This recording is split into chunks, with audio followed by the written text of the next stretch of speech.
And greetings, ladies and gentlemen, and welcome to our 100th episode of the Episodic discussion. And what a better way to celebrate than to talk about Doom.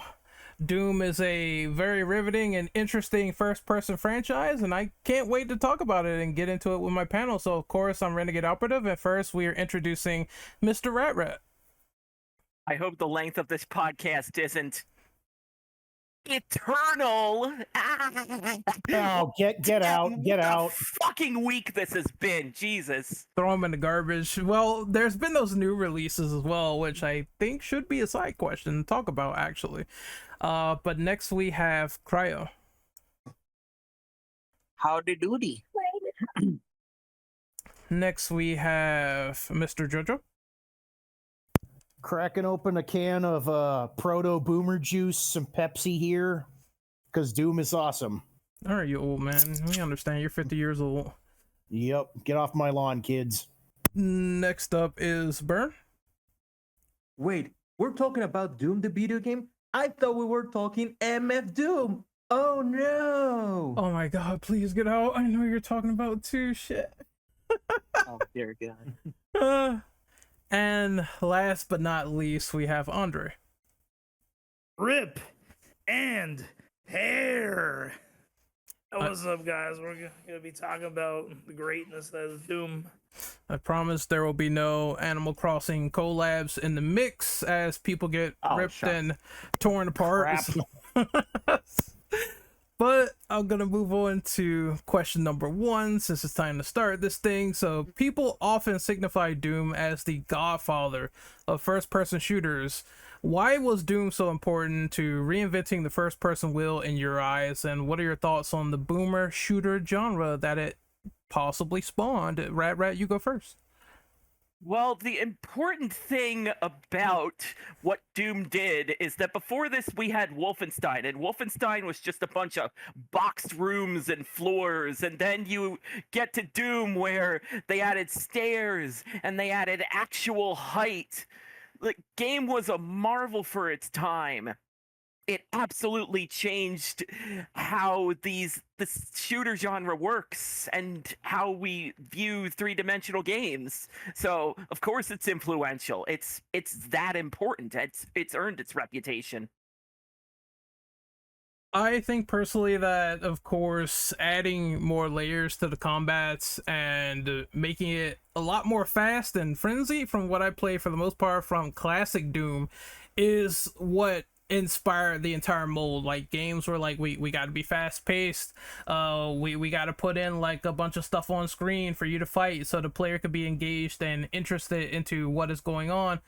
So building on the fundamentals, I think that Doom was super important for FPS due to showing how much scope you can have with like one level and not being limited to like a couple of floors or a couple of enemies at best. As for what I think on the genre itself, I like this genre. I think it's one that kind of just has a lot of fun with itself as a first-person shooter. It's not really restrictive in a sense. You can just do whatever, pick up a giant-ass weapon or play something like Shadow Warrior where you're chopping people's legs in half with like swords and stuff. It's very awesome, and honestly I want to see more games in this vein going forward. Cryo, it is your turn. What do you think of Doom as an influence? It's really not surprising. I mean, take a look at the games during that time period, and not just limited and the genre that it was at. I mean, the fact that the devs did all of this work, it for the time, and even now to today, like I know people say like, age and everything like that, but you take a look at how the environment can be interacted with, the dead bodies following you as you're moving around, everything like that. It's a marvel in of itself. I mean, you could tell a lot of love and care was put into this game, and wanting to do something that had never been heard of or even done, involving gaming. Not and again, not just limited to the genre that this is a part of. And I could definitely see how it still continues to this day being, influential, not just for AAA devs, but also like indie devs. There's a lot of indie devs out there that say Doom was an inspiration for them. Um, and as far as like the boomer shooter label, um, I I personally I have no qualms about it. I mean, it makes perfect sense. I mean, if it wasn't for Doom, a lot of games wouldn't even be made today. To be frank, if that means I'm putting this game on for the series on a high pedestal, so be it. It's definitely earned its place on the pedestal for sure. Jojo, what about you? What do you think of Doom's influence on the entire gaming medium as a whole? I think it's done a lot for the sake of stuff like immersion and for game design because Doom kind of kicked off, I wouldn't say it started the idea of like PC game modding, but it definitely made the idea popular and just ran with it. In fact, if you look on the new port of Doom that launched yesterday, I think there's like a bajillion mods for it you can download. It nailed that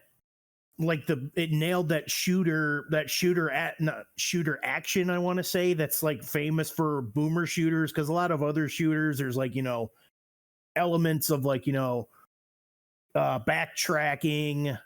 Oh, that's in Doom too in some of the levels, and like some cinematic stuff, whereas like Doom focuses strictly on the action.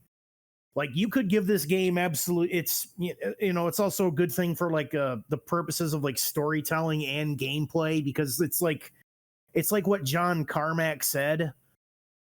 Story is like a story in a video game's like story in a porn flick. It's expected to be there, but it's ultimately pointless.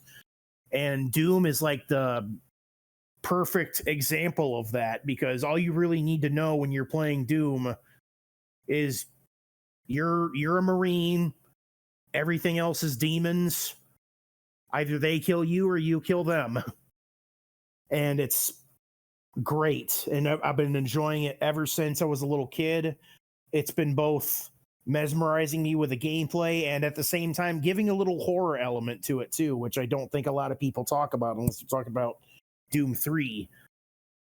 But there was some horror in there too, like seeing the world from the character's eyes. At least back then when I was a little kid, it was the first time seeing this, and it genuinely put a feeling of fear in me, because everything else in there was either the walls or just a monster what just wants to kill you.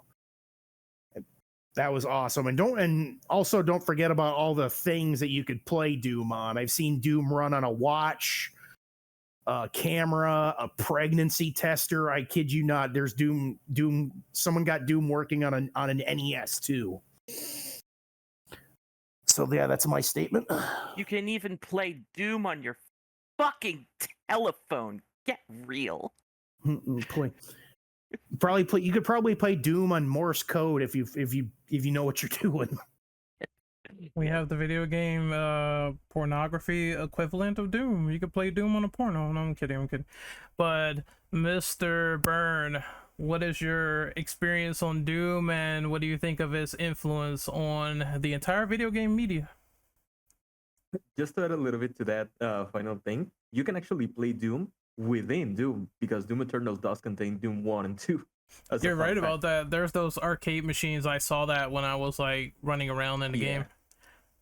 Yeah.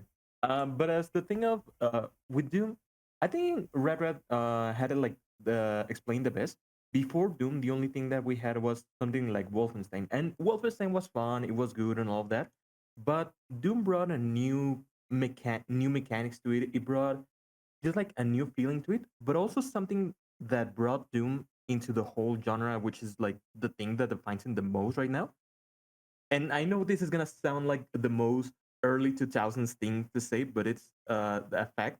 Doom brought some attitude into the whole genre because when you hear Doom, you think about heavy metal, you think about demons, you think about shotguns, you think about all of those things that are already defined the whole franchise in that way. And Doom has inspired so many other games in that way. Like Quake has more of a grungy feeling, but even then, you still feel like you hear Quake and you also hear that Descending to Cerberon song. You hear also some heavy metal. You hear Adrian Holshut. You hear like so many of those things, and that's been something that has been brought up with some of the many other boomer shooter games that have been released lately. Even some other that are like Doom clones, like for example, I'm trying to think of a couple, but something like, for example, Hrot, Impaler Gold. I Am Fury might be a little bit more of a Duke Nukem, but still a little bit inspired by it. So many games like A Medieval 2, Dusk, Nightmare Reaper, Grad, Aeon of Ruin, even to some degree Ultra Kill, Viscera Fest.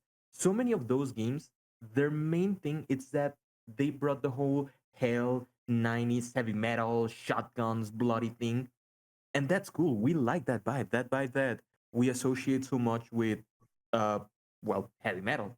So Doom, I think the main reason of why it has stayed so long as the defining thing is because Doom was the first one to actually bring everything to the formula.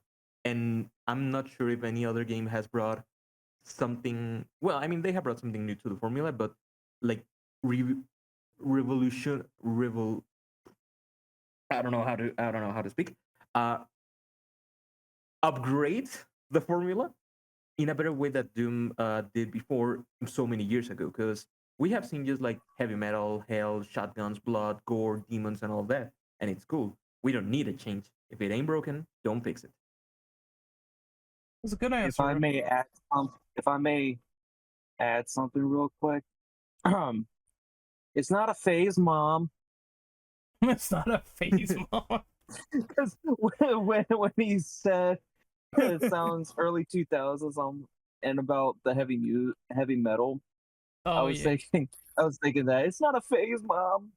And 30 years later, it hasn't been a phase. We still ripping and tearing to the sound of heavy metal. Yeah, we're just getting a little bit old and wrinkly in the process. I mean, I'm right. Trent Reznor did Quake, so it all checks out. Oh, dude, Yep. the Quake soundtrack is so amazing. Like, I know Doom podcast, Nine but Inch still, Nails. it's so good, Um, man. Yeah, fun, it's so damn fun aside, good. 9 Inch Nails nailed the soundtrack. I it's get the just- joke. oh, I yeah. get the reference. It's just fucking phenomenal. I love it. But Andre, it's your turn. What do you think of Doom's influence on the first person shooter genre?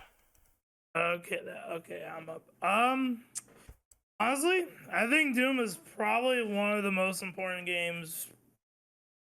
I want to say I don't know ever, but definitely, but for gaming in general, definitely because without Doom, we wouldn't get stuff like Half-Life, Halo, like stuff like that. Really, because Doom essentially what it did was it kind of took what was sort of not like a huge genre and sort of made it explode in probably the most coolest way possible. Like, cause a lot because it was more like demonic and shit, stuff like that. Because instead of fighting like Wolfenstein, you fight was Nazis. Doom, you fight like demons, all that, and not only that, but like Joe just said, it has a lot of immersion and Doom has this really great atmosphere that I feel like that's one of Doom's honestly biggest, like one of its biggest like influences. Like the atmosphere is just so great. Like from Doom, the first game to Eternal, and the upcoming Dark Ages, like they always like nailed it.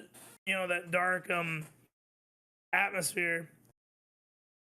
Usually the gameplay also is like I said, it influenced a lot of other shooters. Like from like sort of like the old school gameplay to sort of the more modernized gameplay of like 2016 Eternal. But yeah, but what I'm trying to say though is Doom is definitely it's one of the most important games out there, and I think without it, shooters wouldn't be as big as they are now. All right, I'm gonna move on to question number 2, and that is, what do you think of the stylistic art style of Doom and the music from the entire franchise? I guess I'll go first real quick. I will talk about the art first. The art is incredible for the setting that it's in. It's like, again, ruination. There's demons everywhere.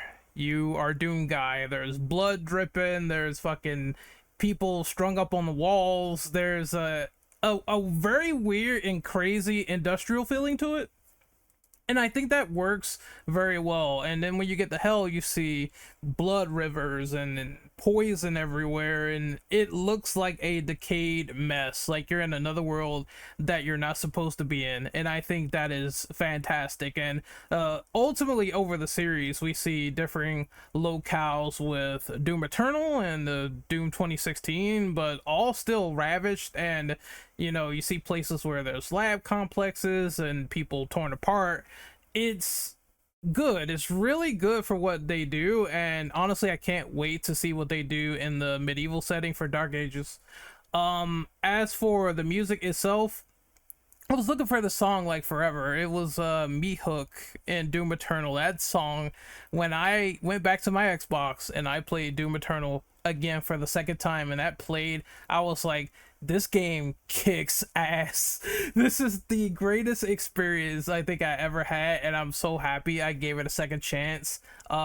Just everything Mick Gordon does turns to gold, and I like when he did KI as well, and the music for that, and the music was readily good and insane. And it's a shame that he didn't come back, and they had some problems they couldn't work out with him. But I'm telling you now, that music was so boss when they did it with Doom Eternal. So I would say stylistically it looks great, and music wise it is that heavy metal feeling that you come to know and love. Rat, what about you? What do you think of the level design and the aesthetics and the music? I will start with the music, since it is definitely the thing that comes to mind when I think of Doom, because I think of Robert Prince, one of the best music composers of the 90s when it comes to video game music. He must have been a lawyer in his past life, because he knew exactly how far to push the line of parody before it became like copyright infringement, because a lot of his music very heavily influenced by the likes of AC/DC and Slayer and Pantera, and it really adds a level of speed and intensity to Doom. And I feel like that makes it one of the key elements of what makes Doom so great, is its music and how much it complements the overall gameplay of Doom.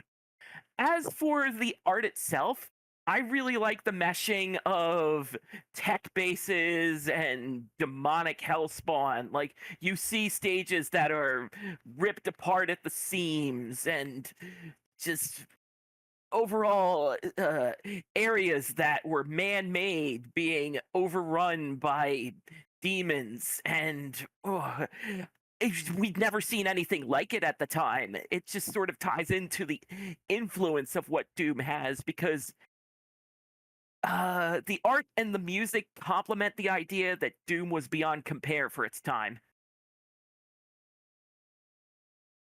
Cryo, it is your turn. What do you think of the stylistic choices in Doom and the music? I feel personally, starting with the art style, I I really love it. It's got that for the time, the thought of like uh how futuristic, things might be, like the bases, for example. And then it, like, at first it's like not necessarily, well, compared to when you go to hell, it's peace and tranquility. But as soon as you go to hell, you everything's like all distorted. Um, Faces on the wall, faces pulsating on the wall, veins pulsating on the walls is just grotesque. And it's literally hell. And I love that aspect. It's supposed to make you feel very unease and like, okay, maybe we should like just get the hell out of here, you know? And the music, depending on like what version you play, like the PlayStation version chose to make it more atmospheric, more horror, mysterious, that kind of thing. But the original, though, it was just pure heavy, just heavy metal, just rip and tear through everything because you're just a piss off Marine. Um, the music is what made Doom Doom. I know people had problems when like I said, the PlayStation version switched the music for more atmospheric, dark, horror-esque. But I I like both versions, not gonna lie. I think both actually fits very well in the Doom games. But honestly, when I'm just want to tear through everything, heavy metal all the way, you know? Like, especially Doom 2016 soundtrack. Like, holy shit. Mick Gordon. Good God. That is the Doom God right there. Like, holy shit. Especially when he played the soundtrack live. Now I don't know how much of this is true, but he was told by Bethesda to not, or either Bethesda or the venue, to not move around so much because of the camera. But he ignored that and he was jamming to his own music, running around on stage. And I'm like, yes, please. Yes, I fucking love that. That was one of my favorite things, seeing that live on YouTube. But passing it off to the next person, it's very well fitting. I like the unease when you're going through hell. That means it is JoJo's turn. JoJo, what do you think of this question about the art style and the music? I love how the art style is very reminiscent of HR. Is it Giger or Geiger? I honestly don't know how to pronounce the name. I think it's Geiger. Geiger, Right. like Geiger counter. Like Geiger counter, okay. And which goes into like Doom's early days, is like in the very early times, this game was going to be like an Aliens license thing, but they went and made their own thing for creative freedom. That's why you got all these cool looking, like, I don't know how to describe them other than weird mixes of like technology and like flesh and organs, and like in like the later and like the mid to later levels that really brought home. Because like at first, when you first play the game, you think, oh, this is just aliens. Okay, I'm killing aliens. Okay, then no, you see the pentagrams and the fleshy walls and the blood fountains. Like, no, this is not aliens. This is demons.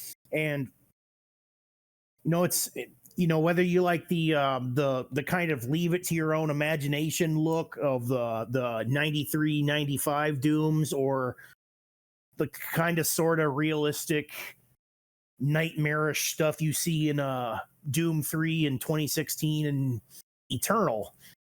As for the music, oh man, like the old school stuff I really like, because I grew up listening to a lot of a lot of heavy metal. I like Dio and Judas Priest and stuff. I used to listen to that stuff back when I used to, work out in high school. Yes, I used to work out, believe it or not.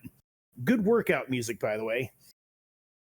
And Doom soundtracks can be as varied as your taste, because you can have like the original heavy metal stuff, modified heavy metal, but it's still really good, heavy metal sounds. Or like Cryo said, you can get the PlayStation or N64 versions, and it's got that creepy atmosphere, which, by the way, as a kid, like scared the crap out of me. Like, Like normally video games don't scare me, but Doom on the PlayStation literally made me have to sleep with like some kind of, light on, and I was like 10 or something. The game just nailed that atmosphere and music all around. Whether you like it to be, fast paced, adrenaline pumping, or you want to be kind of scary and atmospheric, pick your poison, or I wouldn't say pick your poison, pick your treat, I guess. Oh God, I said the word. But yeah, that's that's Doom's atmosphere was awesome, and I would never ask for it to be changed ever. Well, now it is Burn's turn. So Burn, what do you think of the stylistic choices of the art style in Doom and most of the music? Same thing as everyone has said. The music, I think, has been one of the most defining features of Doom.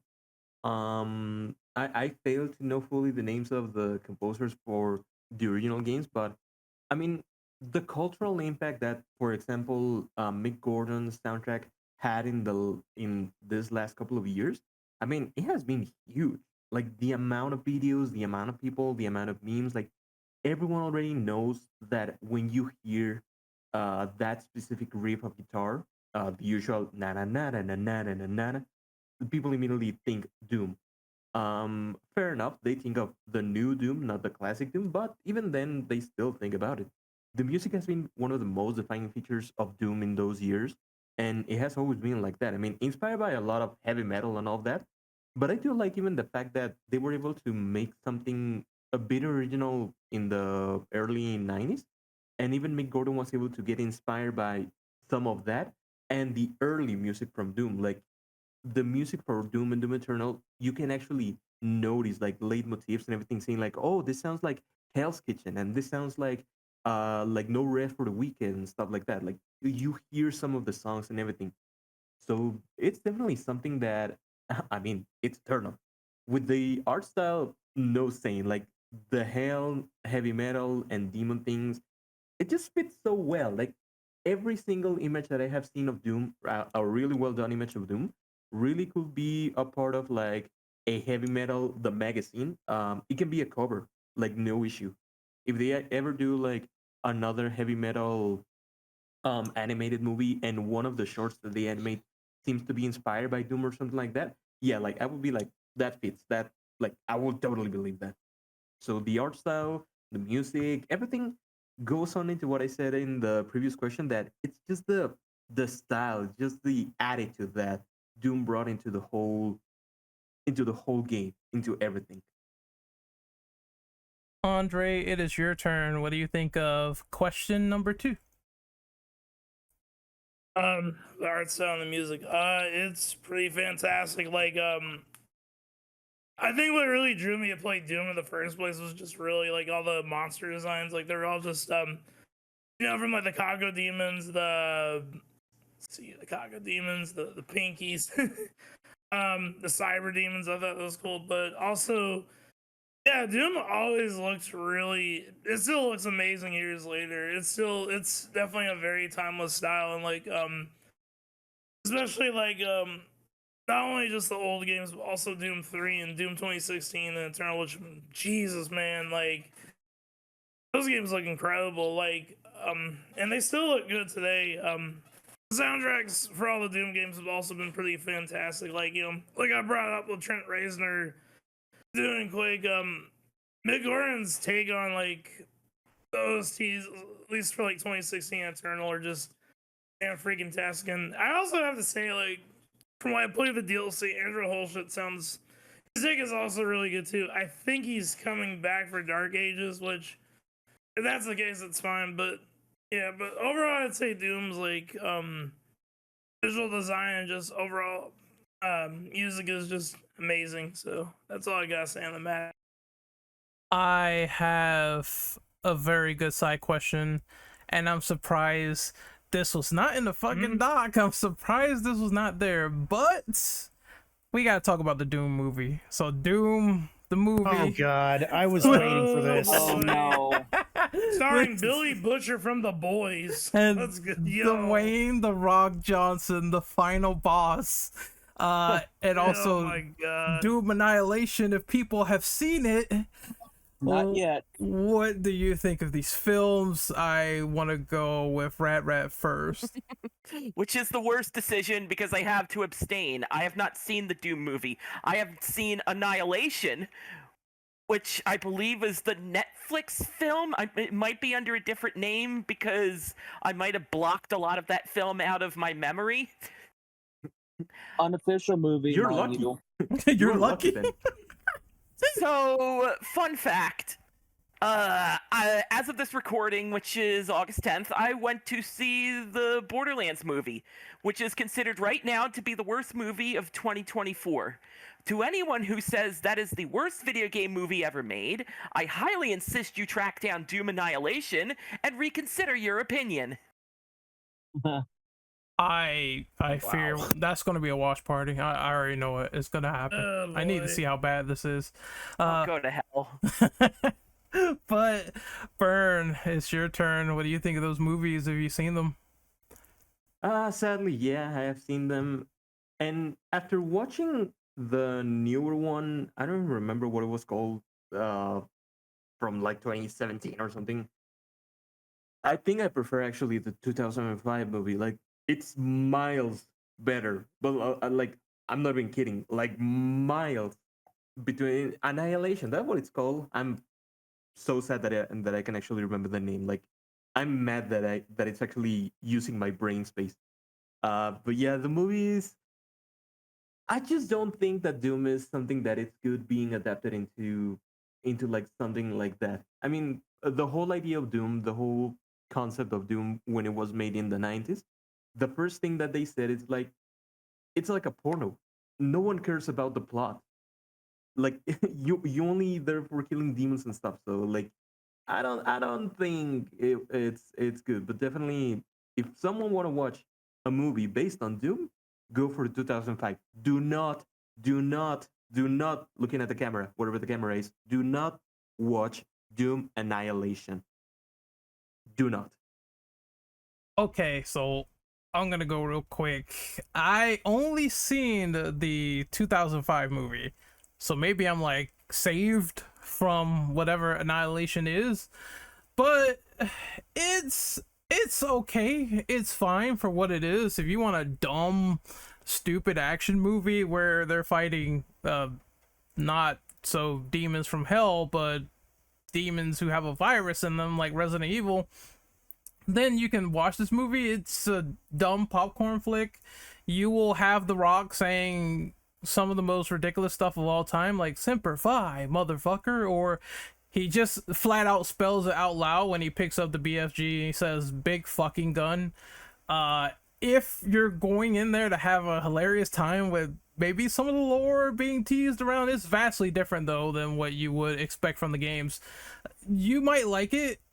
Again, it is a product of its time where it's like they were pumping out video game adaptations left and right, and they were a little edgy since it was the early 2000s. So, and I think one of the characters is like a creeper too. Correct me if wrong, but I swear to God, like there's a creeper who dies in the bathroom stall.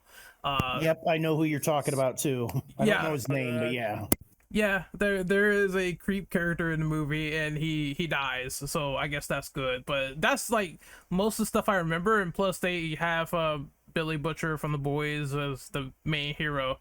One thing I did like though is the first person sequence. I will never shit on that part. That part is great, where it's like a full on 10-minute FPS sequence of Mr. Grimm like killing people and killing demons and slicing the pinky in half.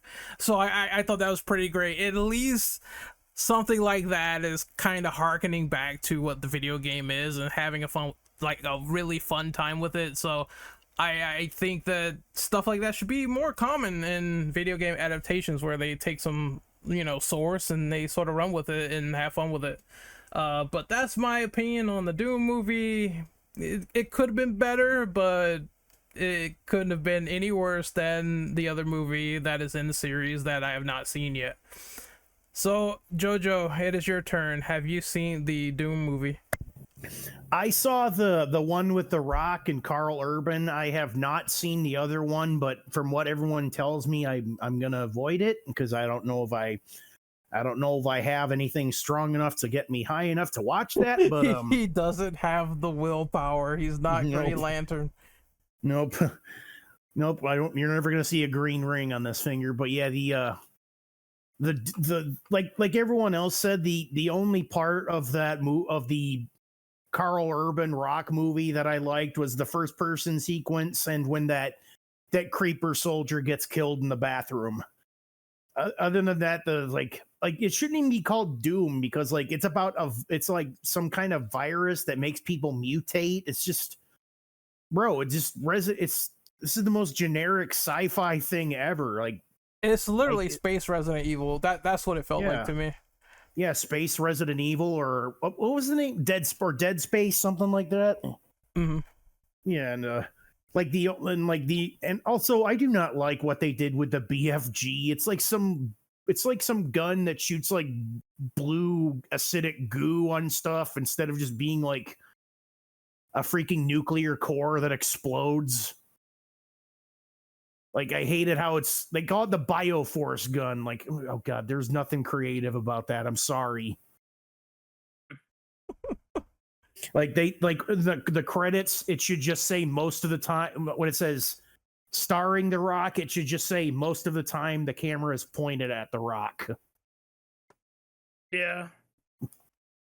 It mostly stars Carl Urban. He's kind of technically the main character. Yeah, but the Rock's the antagonist, and they shove him in there, and it's just like, I guess if you want to see a couple of military marines with a lot of bravado to them and whatnot, going around and just talking a lot of shit, they do that in this movie. But I mean, you could find films out there that's like 100 times better, like Aliens. So I can't even recommend it as something that's kind of like a quality movie, because it kind of lacks that. It's not on that level. It's a decent watch, but it's not anything else like fantastic or anything. That's how I felt. Well, what about you, Cryo? You see the Doom movie? Just the first one. Now, well, real brief. I because the last the brain stroke. Andre mentioned Andrew what's his name? What's his last name? How do you Andrew say it? Holshouser, that's his name. As Andrew it's, Hulshout, the composer. Also, yeah, Yeah, also, he was cool. I love what he did with Doom and Doom 2. I like what he did with the soundtrack. The remix is really, really good. I love it. But for this question with Doom, um, the movie, it's a guilty pleasure. I'm just gonna say it's a guilty pleasure because now here's the thing. I wish they just had the creatures from hell like come into play. I don't know why they just did like a virus, because what I got from it was basically a virus from hell that they wanted to fuck with. And you know what they say? You fuck around, you find out, and it caused all of this shit. I think it would have been better if they just had the creatures from hell show up with the virus turning humans into one of them. Not just the virus. It would not have worked. It would have worked better if it was a mix mash of both of them and not just, the virus. If Like a anything, demonic corruption. yeah, it should have been made, in my honest opinion, I think maybe midway through the movie, midway through the movie, not towards the end, because then it would have been even worse. There should have been an announcement like incoming breach, and that's when suddenly the creatures from hell start pouring in. But as a fan of Doom, it was very missed. Like it missed the point of like the games, but I will say I love the first person aspect of it for sure. Towards the end, and the fact that pretty much Carl Urban turned into the Marine at the end, but the Rock was just goofy. He was goofy, you know. Yeah, Simplified, like, motherfucker. Like very over exaggerated Rock stuff. I mean, if you've seen him in other movies where he's like basically the tough guy badass, it's kind of the same here. Like, you know, you seen Walking Tall or any of that stuff that he was in, fucking Fast and Furious. It's literally like the same character. That's why I like. That's why, side note, I love him in the Jumanji movies because he doesn't act like that. In my honest opinion, I've seen a lot of his work. Doesn't act like the tough guy in those movies for sure. I said this on Twitter, but I think the problem with The Rock is he gets typecasted too much as a tough guy. Yeah, you need to give him some substance, and I mean they could have made something different with this role, but they just stuck to military badass, which is, you know, is par for the course for his roles as we speak. But who else? Andre, have you gone on this? No, I haven't. On the Doom movie. Good.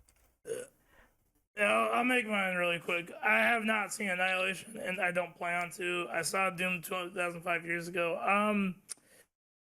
When I was young, I mean, as a kid, it was enjoyable, but looking back at it, I was like, this movie kind of sucks ass. Like, I think the stupidest, or at least the funniest part of the movie, was when Carl Urban's character was throwing hands with the Rock, because I guess the Rock gets infected and becomes like a monster at the end. He beats the shit out. They fight. I think he puts this like wormhole thing, throws the Rock in it, then throws a grenade through that wormhole and blows up and killing the Rock. And I was like, bro, what the fuck is this? Like, it's not the worst movie ever. Like, like Borderlands. Like, I don't think it's not the worst video game movie ever, but it's pretty crappy though. It's pretty low quality. Like, I think the worst video game movie ever is probably, I guess, Super Mario Bros. Like, that movie it's pretty terrible. It's worse than this one. I'll say that much. Yeah. Oh yeah, for real. Yeah, it's pretty bad. Thankfully, Mario did get a better movie years later, so it all evens out. But yeah, that's all I gotta really say on the Doom movie. I want to add one thing quick too. One of the aspects that I love about Doom was the fact that I wish they touched on this a little bit more, because I personally don't think it would have took away from the movie. The fact that the people infected, they were still inside. So they were seeing everything that they were doing the entire time. They weren't gone.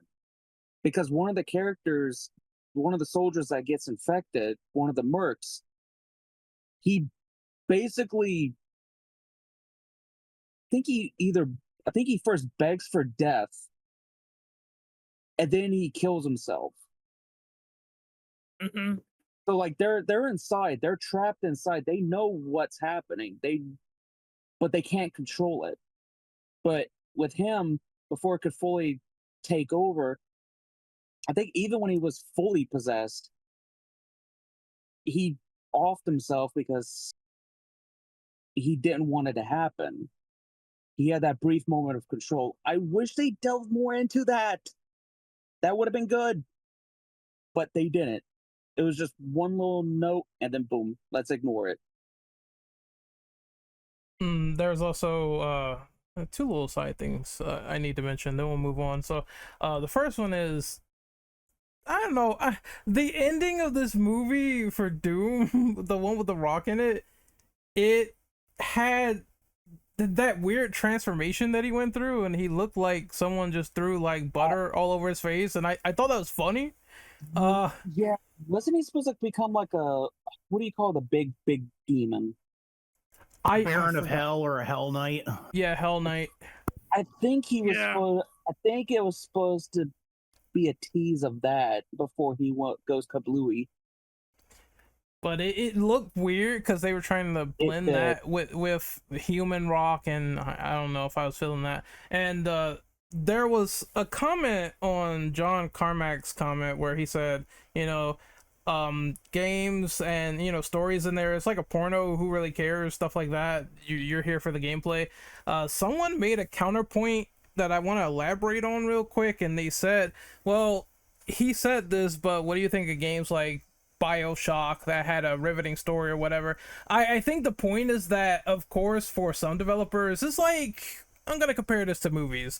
You have your deep, high art films, which, focus on a lot of story, character development, stuff like that, and it's fine for that to coexist. And then you have your popcorn movies, where it's like Rock'em Sock'em Robots. You have giant monkeys fighting lizards and doing suplexes on them, and you go to watch the entertainment of that. And it's the same with video games. You have games that focus a lot on gameplay, and then you have games where it has a good story and decent gameplay, or good gameplay and good story. I think it's enough in the medium for both to coexist depending on what you're looking for. So I wanted to answer that really quickly, but we're gonna move on to number 3. So what is your favorite and least favorite weapon in the Doom games? And I'm gonna start with Andre first. His favorite weapon, favorite and least favorite weapon. Good, cool. Man, let me remember. Okay, normally answer, but my favorite weapon's probably the BFG and the shotgun, because I mean, they're Doom classics. Let's be real. Like, every Doom game is gonna have the shotgun in some capacity, and even with the BFG, it wasn't in Doom 3, which I don't remember, but the Doom 3 is an iconic weapon. His favorite weapon, probably the pistol. It's I mean, even the game kind of acknowledges it's kind of useless. Which is kind of funny because like they did away with it completely in Eternal. One of my friends was trying to do like a pistol only run in like Doom 2016, but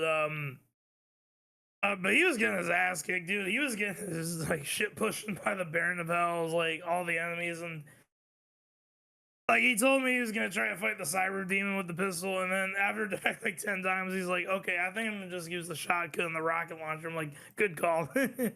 But I really love the Crucible from Doom Eternal. That's another weapon I really like. I just think the design of it is just so badass. It's just so cool. I don't think it's gonna come back in Dark Ages, but then again, it's a prequel. So, yeah, but, let's see, I think I'm missing some, but those are some of the weapons I really like from the Doom games, yeah. What about you, Burn? Yeah, So for me, I think the favorite weapon that I have seen for now, at least the one that I had the most fun, was in Doom Eternal. The crossbow. I forget exactly the name that it has, but basically the crossbow weapon. Ballista. That one. Oh, the ballista. Yeah, you're totally right. The ballista was so much fun to use. It offers so much variety, and just like quick swapping between weapons to just like do some quick combos. It was really fun. But also, I had so much fun with the heavy machine gun in Doom 2016, mostly because if you do your build right for that one, you can have basically infinite micro missiles, and those like eat every single enemy of the game. Like the final boss takes like 15 seconds if you do it correctly with that. So it's very fun. For a least favorite weapon, I will say that I know a lot of people like the chainsaw and all of that, and I love the chainsaw in Doom 2 and even a little bit in Doom 3. I think it was nice in Doom 2016 and Eternal, but I didn't like that it became, instead of being just like a regular weapon, it became more of like a charge weapon. So it's like, oh, you have 3 uses of the chainsaw before you need to recharge it. and I was like, I want to use the chainsaw. I mean, it's Doom. Chainsaw is like a part of Doom, so I didn't like the change that they gave to the chainsaw in Doom 2016 and Doom Eternal. So that might be my least favorite weapon. Not a bad weapon, just like per se, but just like the one that I like using the least. I guess I'll go real quick. So I agree. I don't like that they made the super chainsaw. They put fuel on it. That's kind of lame. I was playing with it earlier in classic Doom, and I was chopping demons into confetti. So I was just like, this is a great weapon. So if I'm gonna say my favorite weapon, it would be the super chainsaw from classic Doom. And I also like the BFG as well, just exploding things into chunks and seeing that green ray of light just destroy everything is so powerful. It's amazing. Least favorite weapon would have to be the super chainsaw from Doom Eternal, because I don't like the fuel on it whatsoever. And another weapon I really don't like is the starter pistol in classic Doom. You know, it's a weapon to get you by until you get the shotgun, but it's still, you know, weak, and every other gun in the game is like more entertaining than that one, so it kind of falls back lower on the list when you get better weapons. Next up is Rat. What do you think is the least, and what do you think is the most favorite weapon in your opinion in Doom? The absolute best is the super shotgun from Doom 2. You had your regular shotgun, and that was just a long range sniper rifle in the right hands. But when you need something dead, no explanation, no questions asked, you get the old double barrel. It's just you fire it off, and then there is a curtain from top to bottom, from east to west, of bullet fire. And the sound of it, boom, chunk, chunk, the loading of it, it's an incredibly satisfying weapon to use. It's hard to think of a least weapon because every weapon has its use. But when it comes down to it, I just have to say the pistol. The sooner you get rid of that thing, the better your life will be. And yeah, you can pretty much tap the pistol to always be accurate, but accurate against what? Hardly anything dies to it in one hit. Jojo, what about you? Okay, my least favorite weapon, I'm gonna get this out of the way because I'm surprised no one actually brought this up. The hand grenades from Doom 3. I freaking hate those things because they bounce like they're freaking made out of a super ball from hell or something. And I'm not joking when I say that. Like I've done more damage to myself than I've ever done to like any enemies in Doom 3 with these damn grenades, because they just bounce they just constantly bounce until they explode. It's dumb. I hate it. My most favorite weapon, I'm gonna have to go with Rad, the Doom 2 super shotgun, mainly because it defined double barrel shotguns for a lot of shooters. Like, and like he said, it's like that satisfying boom, click, click, boom, click, click, click. It's just, and like you and like I've looked into how much damage it does. It actually does more damage than a rocket, believe it or not. Like, it's like one of the most powerful weapons in all of Doom 2. Like, you'll never use anything else again unless you run into like a crowded room and you pull out the BFG. The only other weapon that I think I did not like in a Doom game, I would have to say probably the I would say maybe the Soul Cube, mainly because it felt really overpowered. You can constantly heal yourself with it. It just made the last part of Doom 3 really, really easy. Like I didn't like the like, I only ever used that stupid thing when I was fighting the final boss, where that was the only way to kill it. Cryo, it's your turn. What is your favorite and least favorite weapon? Honestly, I probably would have to say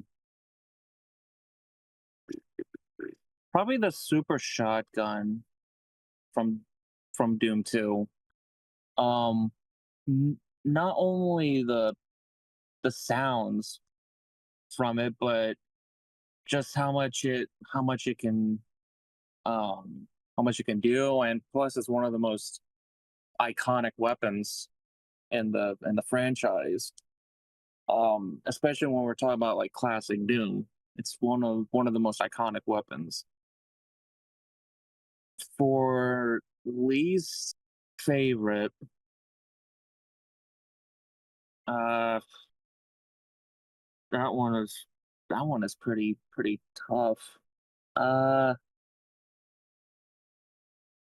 Bro, first thing I could think of, because when you get to later stages, I would probably have to say the pistol. Because I know there's an achievement, defeat a cyber demon with a pistol, and that was pretty annoying to do, because the pistol takes way too long to do any kind of like massive amounts of damage, and then to do all that to defeat it like easily, you would have to use other weapons to get really down low, and then just pray that the pistol damage is enough to finish it off. Because if not, you're going to be there for a while. So yeah, definitely would have to say super shotgun as favorite from Doom 2. And then pistol for sure. Would you mind if I make an addition to my favorite weapons list? Because I forgot about the rocket launcher in the reboot. Because when that thing gets upgraded and you can fire multiples of them, and the sound it makes, ding, ding, ding, when it fires off 3 in a row, it's like, oh man. Oh, In terms of right. just destruction to a single enemy, that's like a silver medal. It's like popping bubble wrap. Except the bubble wrap is like fleshy demons getting blown apart. Yep. Oh man, sound effects in the Doom games are just perfect. Like it's just, oh man. Yeah, they're pretty well made, and just the way they have contact to some of the enemies in terms of blowing them apart is like so awesome. It's one of the best things about the game, honestly. But moving on, we have to go from favorite weapon to favorite enemy and least favorite enemy, and I'm gonna start with Rat first. I will start with least because it's easier. The Marauder in Doom Eternal, because you have to fight that thing in an entirely different way than every other enemy. And yeah, I've pretty much got the strat down. You hit it with the super shotgun. When its eyes blink green, you immediately quick switch to the rocket launcher. But even then, that thing in a crowd is just absolute hell. You can't really focus on it, and when it blinks at you, when it swings its axe at you, when it summons Demon Dog, it demands your attention. I don't know. It just goes against the fluidity of Doom to just stop and focus on this one enemy. It has overtaken the Archvile as far as I'm concerned, because I know the Archvile is probably going to be on someone's list. As for my most favorite enemy of all, because it always gets me every time I hear it, the Hell Knight. I play Doom with headphones just so I can hear everything, and sometimes I have it up a little too high, and then you just hear, and then he's just behind you, and then I jump in my chair. It's like, we've had some good times. We've had some good times together. I've shot and killed him. He has turned my trousers brown. Good times. Just that description. Can I go for this one actually? Because I have a little bit of a thing there. Sure, go ahead. As a complimentary thing to what Red said about the Marauder, I actually think that he's my favorite enemy, but because of that, because of the way that he, something that I noticed, I'm gonna go a little bit deeper in here. Something that I noticed with the Doom 2016 gameplay is that the gameplay is very linear. Like you can depend mostly in one weapon. Like there's no issue with that. You could use either heavy machine gun or the super shotgun, and you can go all the game using only those weapons, and there will be no issue. Doom Eternal changed the formula in a way that requests you to actually be like, oh, you gotta change between your weapons because this enemy is weak against like plasma rifles. This enemy is weak against rocket launchers. This enemy is weak against super shotguns. So you gotta be a little bit faster whenever you're changing weapons. And I actually love the quick swapping within weapons, just being just like, okay, so now I'm gonna do this, and now I'm gonna go for ballista. Okay, now I'm gonna do super shotgun. Turn around. I'm gonna do like plasma shot and stuff like that. You do a lot of different things. So I actually do like the the Marauder because of that. But I do consider that I think he's really put in places that are not really good. Like dealing with him maybe with a small crowd of enemies might be good, but sometimes they put just like him and like other five heavy enemies. So that's bad. But I do like the style that the Marauder brings because he actually forces you to understand to use different weapons to start doing like more quick swapping and stuff like that. For the least favorites, I would actually say that the ones that I hated the most, also from Doom Eternal, it's between a mixture between three. I didn't like the Whiplash, I didn't like the Carcass, and I didn't like the Prowlers. Those three are the ones that I hated the most. Like 100% despise them. If I remember correctly, I think the Prowlers are the ones that scream and also like buff themselves, so they get really hard with that. You need to take care of them in a really, really quick way because if not, they're gonna just like make a mess. Carcasses, they are sponges. They're literally just like shot sponges. They have a shield that you need to shoot specifically, and they will put themselves specifically in front of more enemies. So they will cover them with the shield. So it's like, oh, I need to take care of you so that I can take care of them. So I'm just like losing time with you because I could kill you with just one shot, but you're using your shield. So he's really annoying.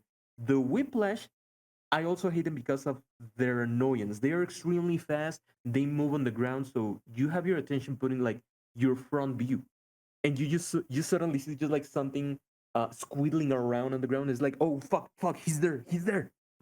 So they really cut a little bit of the flow that you have when you're attacking and everything, and they can really screw you up whenever you're like on the game, like you're really in the game and suddenly you get attacked by one of those guys on the back, and it's like, ah, shit! Like I lost the combo, I've lost life, he screwed me over. So yeah, I would say those will be the demons that are the most annoying and my least favorite in all of the Doom series. Like all of the Doom series, even I like more the Archviles most more than those three. All right, I'm gonna go next real quick.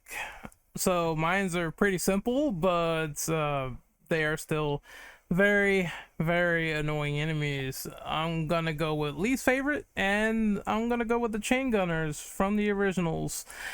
There's nothing more to say here. It's just if you get caught in a corner, or if they're shooting you on sight and they manage to get a direct beat on you, you're just dead. And I've been playing this on Hurt Me Plenty for a while now, and I've been getting a massive headache from these stupid fucking chain gunners always just shredding my dick.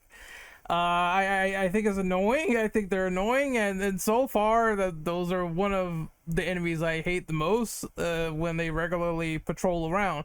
The next enemy I really don't like, and these are enemies in Doom Eternal. They are called the Dread Knights.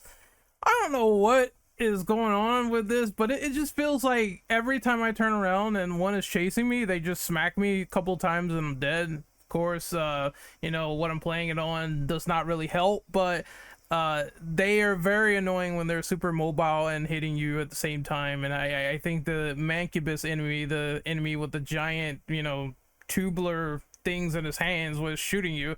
If there's a room with multiple enemies of that variety, it's just you're dashing everywhere at this point. It's like jumping over flaming hoops, and it can get really annoying.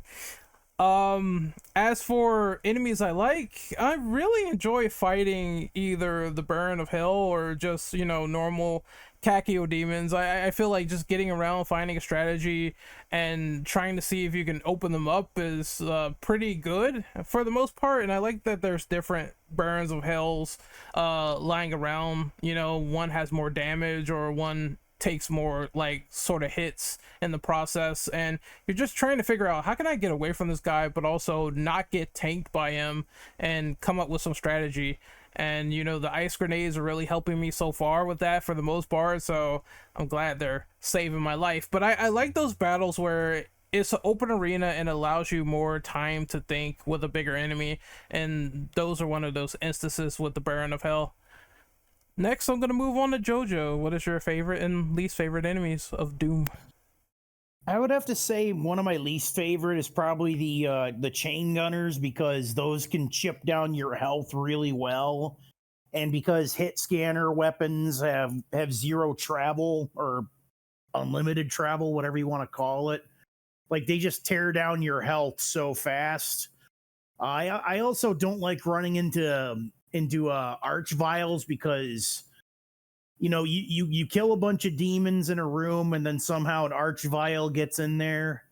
He brings them back to life, and he keeps bringing them back to life until you kill the stupid guy. Also not a fan of the Revenants, because the missiles that they fire and that shrieking sound that they make just gets under my skin whenever they discover you.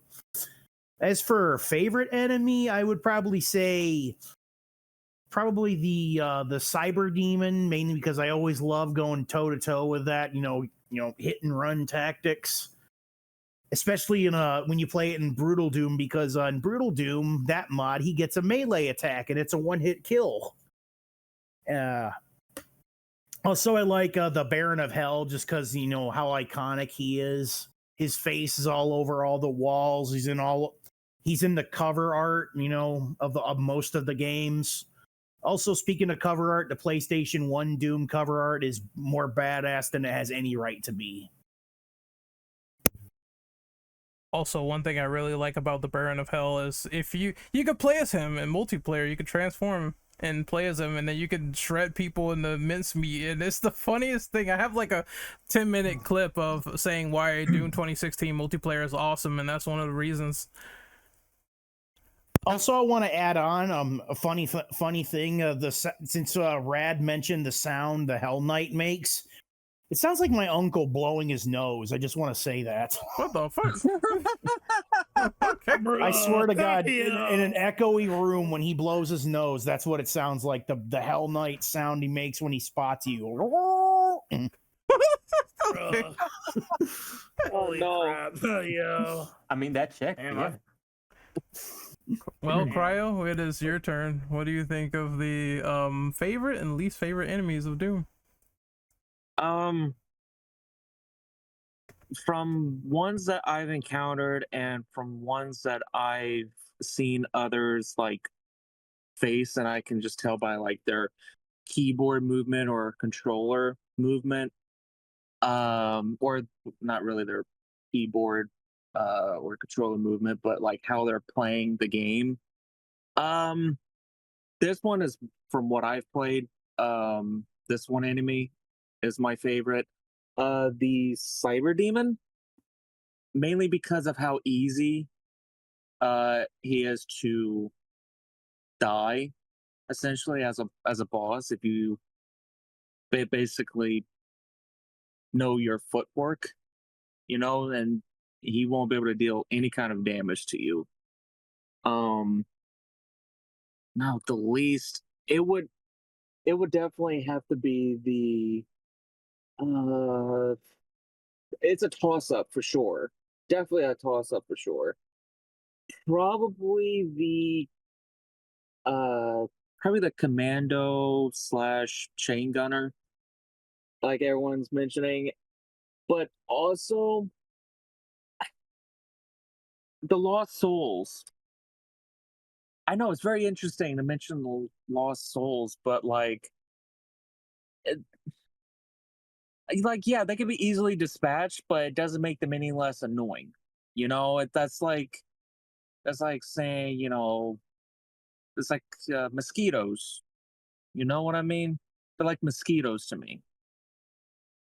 It just, yeah, it can be easily taken care of, but that doesn't mean that they're not a nuisance. You know.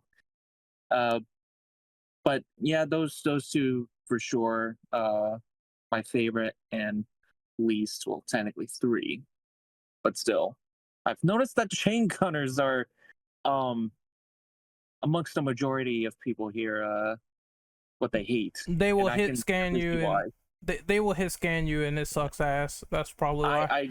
Yeah, I definitely see why. I was playing a mod and the modder put a chain gunner in it, and I'm like, my health, what happened? Andre, though, it is your turn. What do you think of the favorite and least favorite enemies? Oh yeah. Well, I got a lot to say, but I'll probably go with least favorite out of the way. Yeah, I think I'm with Rad. I think the Marauder is garbage. Like, I like the Marauder's design.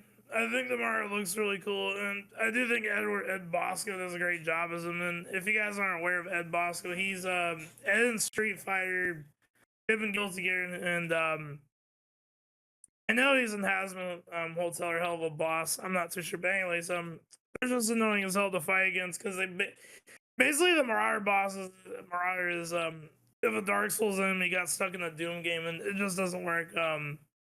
Archviles suck. I really don't like finding the Archviles in Eternal because if you don't kill them fast enough, they'll buff up the enemies in the area. Also resurrect them, which makes them more annoying to fight against.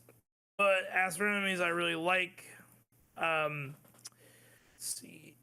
In terms of enemies, I really like the Cyber Demon. I think the Cyber Demon's cool as hell. Like, if you guys remember in Doom 2016, you fight when you first run into the Cyber Demon.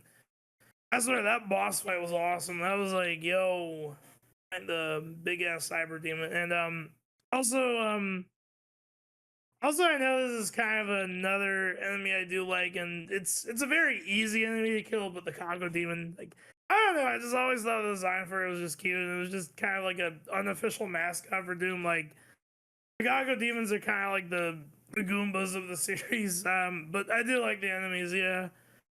But yeah, overall, that's how I really feel about like the enemies in Doom.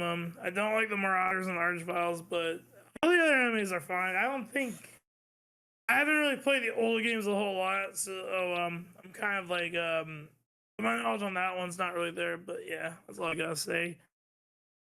All right, now is the time to talk about favorite and least favorite levels within Doom. I'll go really quickly. Least favorite, the Citadel in Doom 2, because hey, you like getting 10 or 11 key cards throughout the entire level and it feeling like a slog. Well, you're gonna hate this. It's just it's terrible. I don't know any other way to explain it. Excuse me, I'm choking right now because the level's so bad. But it feels like if you're going on a giant fetch quest and it takes forever to get from point A to point B, I think that's a failure of level design, especially in classic Doom.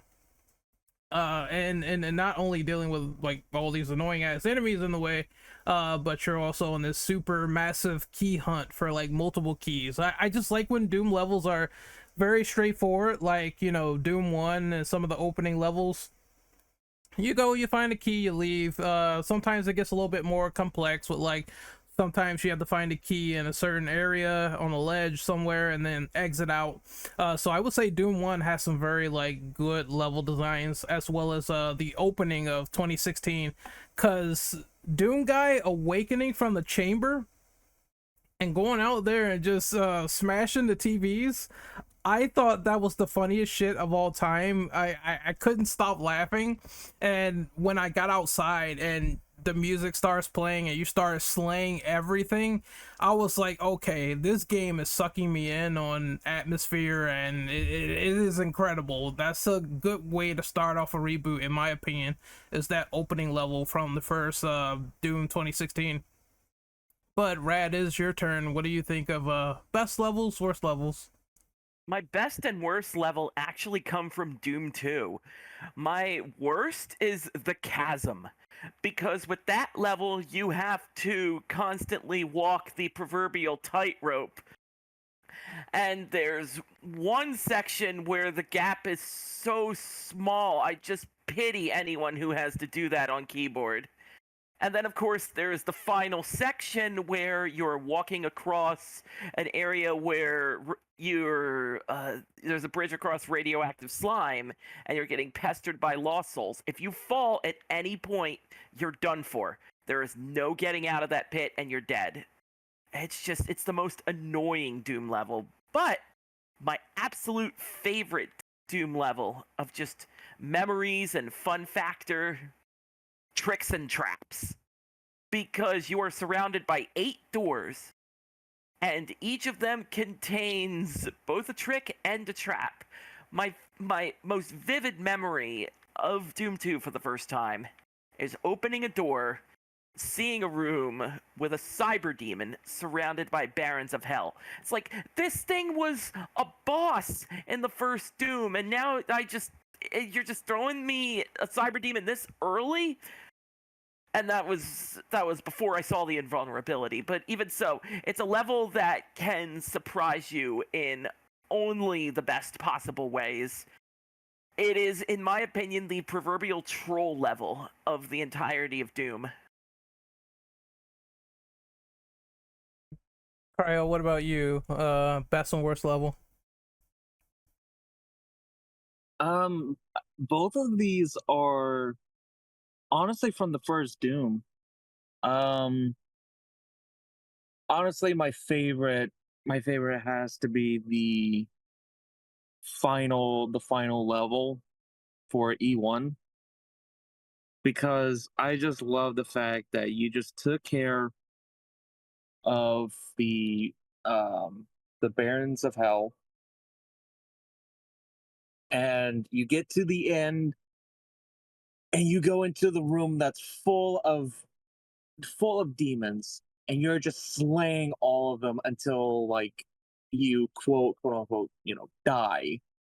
I thought that was the most doomest of dooms that you could get that early, in my opinion. The least, there was one mission on, I think it was E3.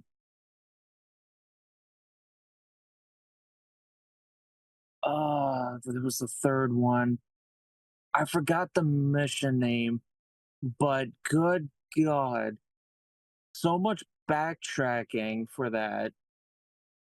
It was really annoying, to say the least. So, like, compared to the other two missions had to do, that one in particular, there was a lot of backtracking, and I'm like, ugh, why? Why must you do this? And I think I died maybe 2-3 times, and I thought I bugged the game out, but it turned out there was like a small little hidden detail that I was supposed to interact with to unlock a room to get the final key, and I'm like, oh, well, I just feel dumb.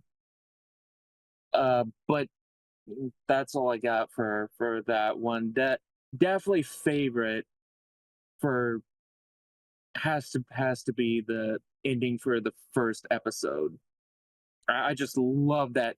I just love it. Just teleported to a group of demons, just slaughtering until you die, basically. I love that. Either that or the first mission. Mission level. Jojo, what about you? What's your favorite and least favorite level within Doom? Well, I'm probably gonna I'm probably gonna get some flack for this, but I think my least favorite level. Some of you Doom fans love it, some of you hate it. I personally don't like it, but episode 4, map 2, Perfect Hatred, because of the insane, crazy, uh leaps you got to try to do. You can technically jump in Doom, but it's not jumping up. You just kind of run fast enough to where you still land on the platform. You got to do a lot of that, a lot of save. Like I had to abuse save scumming just to get through that level without cheating. And I don't know if that means it's a good level or if it's a bad level. I honestly don't know, but I always dread playing that. My most favorite level, I would have to say, is probably the ending of no wait, episode 1, map 2, the nuclear base, because I like that sound, that song, dun dun dun da da da. I'm always humming that, like whenever I'm doing something, I'm kind of humming that song every once in a while. And it was the introduction to the shotgun and the chain gun and the chainsaw, and it incorporated so much of John Romero's level design philosophy. It was just chef's kiss, chef's kiss. Burn, it is your turn. Favorite level or least favorite level? So for least favorite, I think it's also like a tie for me between, you also said it, the Citadel in Doom 2. It's just kind of I think it's way too big for the way that it is. Just like, I don't think it's a good kind of level. Like maybe some people like big levels like that, but I just feel that it's kind of confusing after a while. Like you go from one side to the other trying to find all of the secrets for a first time. That's gonna be just like a hell, like real hell on earth. But I will also tie that one with Super Gorness from Doom Eternal, because oh my god, Super Gorness is really hard. It took me way too long to get like the gist of the whole level. So that one for me wasn't, it wasn't fun. It was like the point in the game in which I was already just like dashing out, just being like, again, okay, just like zombified completely. For a favorite level, I will say that I like the first visit into hell. Well, in general, all the visit into hells in Doom 2016. I don't know. I just like the vibe of the hell levels in that game. The boss fights in that game also are really cool for me. Just like, I don't know. I just like them a lot. Um, some time ago when I was playing another game that released recently called Metal Hellsinger, some of the levels actually gave me the vibe of the hell levels from Doom 2016. So I was like, oh, this is pretty cool. Hey, this reminds me of like this part, and hey, this looks like this part. So I enjoyed the hell levels a lot in Doom 2016. Andre, what about you? Best and worst levels? Oh, that's a good one. Like favorite level, I really like the Dinger Sanctum from Doom 2016. It just looks really nice. I like the atmosphere. It's really pretty. That's my least favorite. I'm gonna agree with Burn. The Super Gorness and Eternal was. I didn't hate the level, but it was just really frustrating at times. I think that was the part where I died the most in the game, and I just think the way it's designed, just I don't know. I'm not really a fan of the way it's designed, but yeah. But that's all I gotta say on levels. All right, then we can move on to the next question, which is number 6. So, have you played any of the expansions or mods from Doom? If so, what do you think of them? I'll go really quickly because I haven't played that many. I only, since this new release came out of Doom and Doom 2, I've been playing it a bit on my Xbox, and I did play a little bit of Legacy of Rust. And I thought it was pretty swell. It was very well made for the most part. I know when you get into hell, it gets like kind of hectic, but I liked this new episode, this new chapter with new demons everywhere. I saw a new demon walking around. I was shooting him, and it was all fun and just all this blood and lava everywhere. I thought it was pretty cool. I played a little bit of Sigil as well. It got it was a little weird. It's like I liked it, but it got a little confusing because you have to stand at certain points in order to make the sigil spawn and shoot them, and then of course everything just starts to swarm and attack you. But I thought it was okay for the most part. It was sigil 2. And the last thing I played that was a mod was the Hotoko no Ken, the Fist of the North Star mod, basically. When you are playing as the main character, Kenshiro, and you are punching things into oblivion, you get these pickups on the ground, and if you get them, you start kicking people, they will die in one hit. Also, it makes the sound as well when you punch them, and it makes that weird sound when you like hit someone, or Kenshiro hits someone and their head like explodes. I'm like, oh man, this is kind of awesome. I'm not gonna lie. I know it was a moment where the mods were like kind of down for a little bit, but I got on it right on time and I had some fun with my experience.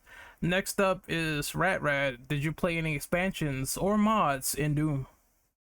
I will just stick to expansions because my mods I could go on forever because they have been releasing mods up to current day. It's literally Legacy of Rust came out 2 days ago. My favorite mod of all time is a mod called Aeons of Death. You guys like your crazy crossover video games? Well, how about a mod that randomizes the enemies and turns them into enemies from Duke Nukem, Half-Life, Quake, and they're all just sitting together with the weapons to complement them. It's basically FPS Mugen. And that's not all. Because you collect souls from the dead monsters, and if you collect 666 of them, you become the Aeon for 30 seconds. And then this really badass riff kicks in, and you're completely invincible, and anything you touch dies in one hit. You don't get into that form often, but when you do, you're the man. So it's my absolute favorite Doom mod. Expansions, yes, I've played most of them. Master Levels, Final Doom, Thy Flesh Consumed. I played Sigil 1. I've yet to play Sigil 2. I really think Evolution is underrated. I know it gets a lot of flack because people consider it boring, but it's really the first Doom Megawatt I played that had a unique soundtrack, and a lot of the tracks were, I think the track's name is Smells Like Rotting Corpse, that plays in the second level. It's one of my favorite Doom tracks of all time because it rocks your face off and it never stops. But I just wanted to give a small shout out to Evolution, the neglected son of the official Doom expansions. Cryo, what about you? Any expansions or mods you want to shout out? Unfortunately, I haven't had the opportunity to play the expansions, but I've played a lot of the mods. There's obviously the classic mod, Brutal Doom, which just it's literally just Doom 2016, just classic.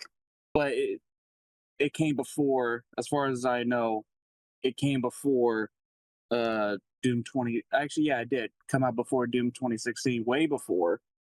And if anything, that mod probably is what influenced Doom 2016 to be outrageously gory, which I'm thankful for because, oh boy, I loved it because it changed the game quite literally because it gave you an actual rifle. It let you move the arms of your character as if you were playing a modern first-person shooter. Everything about it was just great. I know there's one that's totally not Super Mario. Totally not. please, Nintendo, don't come after us, okay? Please, don't do it. There's the Army of Darkness mod, which is Evil Dead. Every time you pick up ammo, you just hear Bruce Campbell's groovy just constantly in your ear, and it's just, perfect. And also, your right hand is metal. You're literally playing as Bruce Campbell, which I love. There's also some other mods that's like really out there, like My House. There's a mod where you're Doom guy, but you have dementia. There's one involving serious topic, even more serious topics like depression, things like that. It's a very dedicated mod fan base. I mean, these are the people that kept the classic games like thriving after all these years, and they're the ones that really helped to keep the game from both the games from fading into obscurity. Jojo, what about you? Do you have any Doom mods or expansions you want to shout out? I have a couple actually. One of my favorites. I like the kind of mods that like build up on the gameplay a lot. That's why I really like both Brutal Doom and Project Brutality. I mean, I know a lot of Doom purists hate it, but that's another beautiful thing about Doom. You could change up literally everything about it if you want, and Brutal Doom is a lot of fun because you get all the cooler weapons, like the shotgun that's got the slug shells in it. You get an assault rifle, you get an LMG, you get throwable grenades. Oh yeah, and to point out what Cryo said, yeah, the Brutal Doom executions were the inspiration for a lot of the glory kills in Doom 2016 and Doom Eternal. Like even John I don't know which one of them said that, John Carmack or John Romero. They said like if we could have released the game like this, we would have. And the other mods that I like are the ones that kind of tell a weird little story, like myhouse.wad. That's a really good one if you follow the emotional story behind the person who made it and his boyfriend or husband or whatever. Really touching story. Also kind of a creepy little mod too if you pay attention to all the horror stuff. I really liked My House. I will also recommend Project Brutality because that takes the Brutal Doom formula and cranks it up to like 1,000.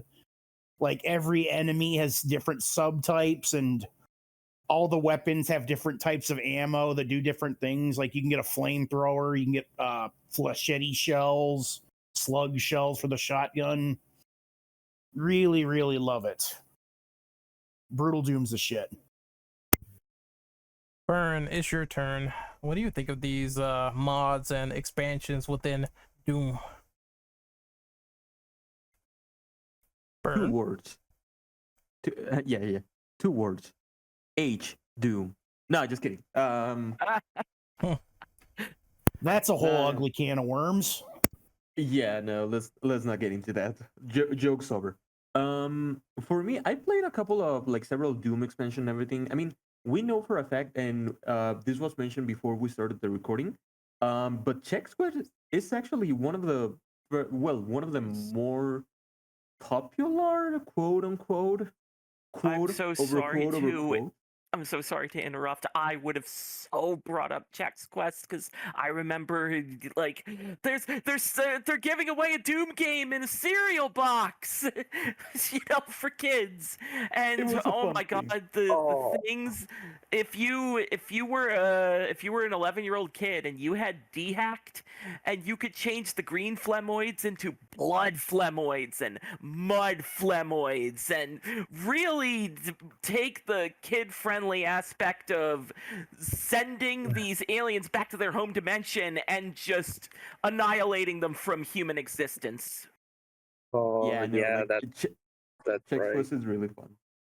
It's a really fun mod for Doom that was released for cereal boxes like years ago.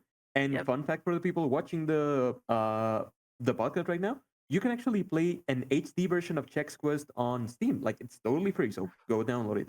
But it's a really fun mod and everything. There have been a lot of mods and custom maps and everything that have been done. I mean, I'm pretty sure that almost most of us have played my house.what, which is an amazing custom map of Doom. Just like full on horror. Like that is like really good psychological horror, really well done. But there have been other cool mods. For example, I remember playing a mod that turned Doom basically into Metroid Prime, and it did actually pretty well. Like it worked perfectly, it worked flawlessly. uh the world of Doom is just like amazing, and the world that you can find in like the Watts community and everything, you will find a lot of things. So please do not miss on all of the cool things that you will find. But always remember, miss on H Doom. Do not play H Doom. Do not fall into that. Just do not. Don't. Alrighty, so Andre is skipping this one, and that means we are moving on to question number 7. So this is about Doom 3. Doom 3 is divisive amongst the community for going in a more slower paced survival horror route. Have you played Doom 3, and if so, do you agree or disagree with this sentiment and backlash? And we will start with Rat first. I must have played Doom 3 at least once when the BFG edition came out. If there's anything I really like about Doom, and I should have put this at question 1, but I wanted to keep it brief.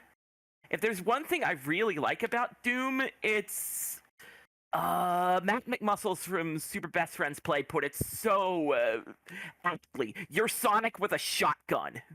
You move around really fast, killing demons verbatim, and Doom 3 is just kind of not that. And I understand the shift to horror. It feels like the game that the two Johns wanted to make back in the 90s, but I don't think it captures the spirit of Doom. Whatever it has going for it is incredibly different, and I think that it's one gimmick where there's monsters teleporting in, there's a monster closet spilling out with enemies. Oh, I'm so scared. It just kind of wears out its welcome real quick. And then there is one of the worst weapons, the Soul Cube, was mentioned. I don't know how many times I have heard "use us" every time that thing is loaded up. Like, no shit, I'm going to use you. You're the only thing keeping me alive. But I also played Resurrection of Evil once, and to tell you the truth, I couldn't remember a damn thing about it. Like, maybe it's the main villain who either gets his comeuppance or is implied to have transformed into some demon. I don't care.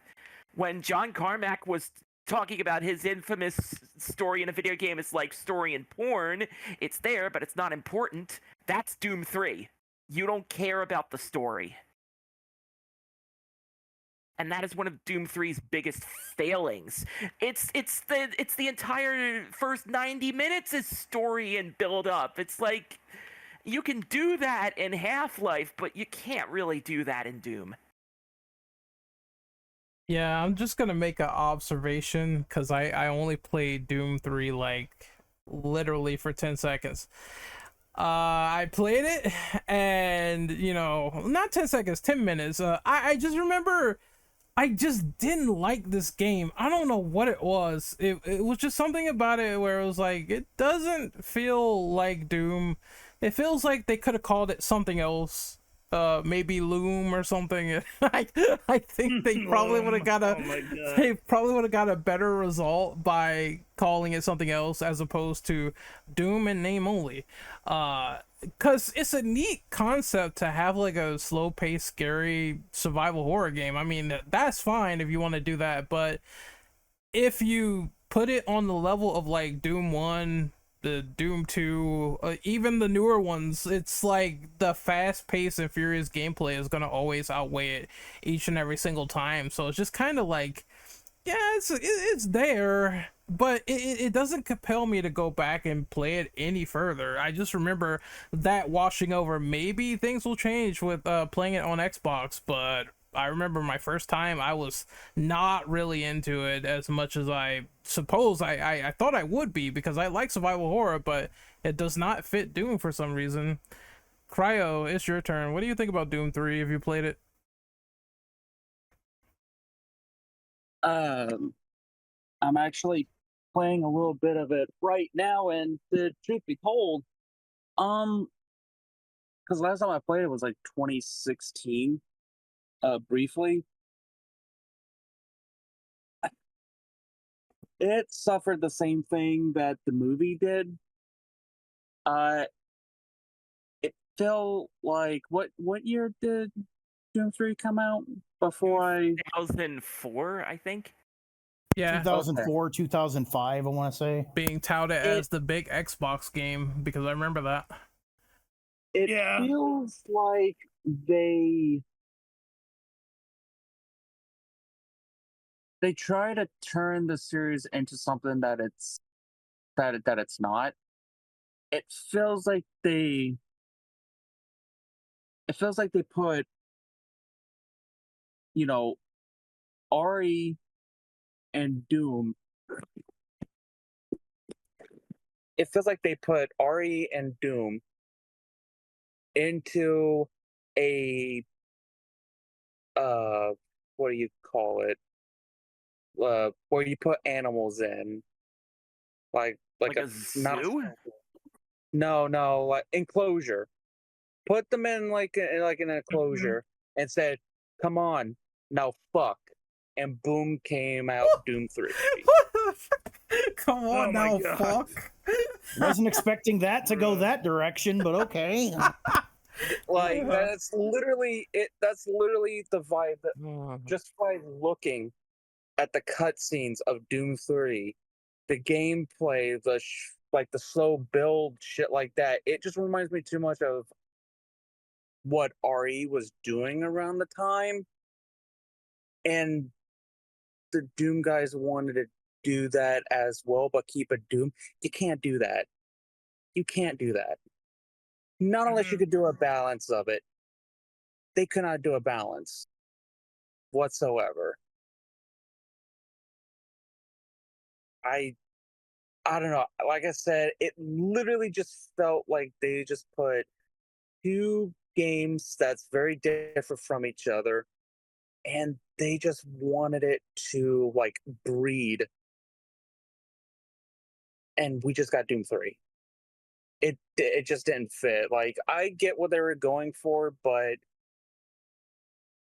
no. And I actually mentioned this to Jojo, and he'll back me up on this. I feel like Doom 3, I feel like Doom 2016 was the better Doom 3. Because I would say Doom 64 is the proper Doom 3. Oof.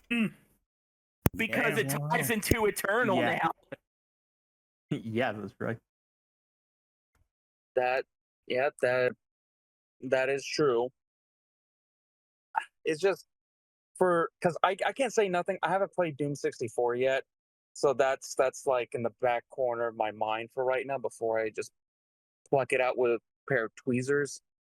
But Doom 2016 is the game we should have got instead of Doom 3. It was a good mixture between like horror elements while keeping in line of the classic Doom games. So mostly the heavy metal.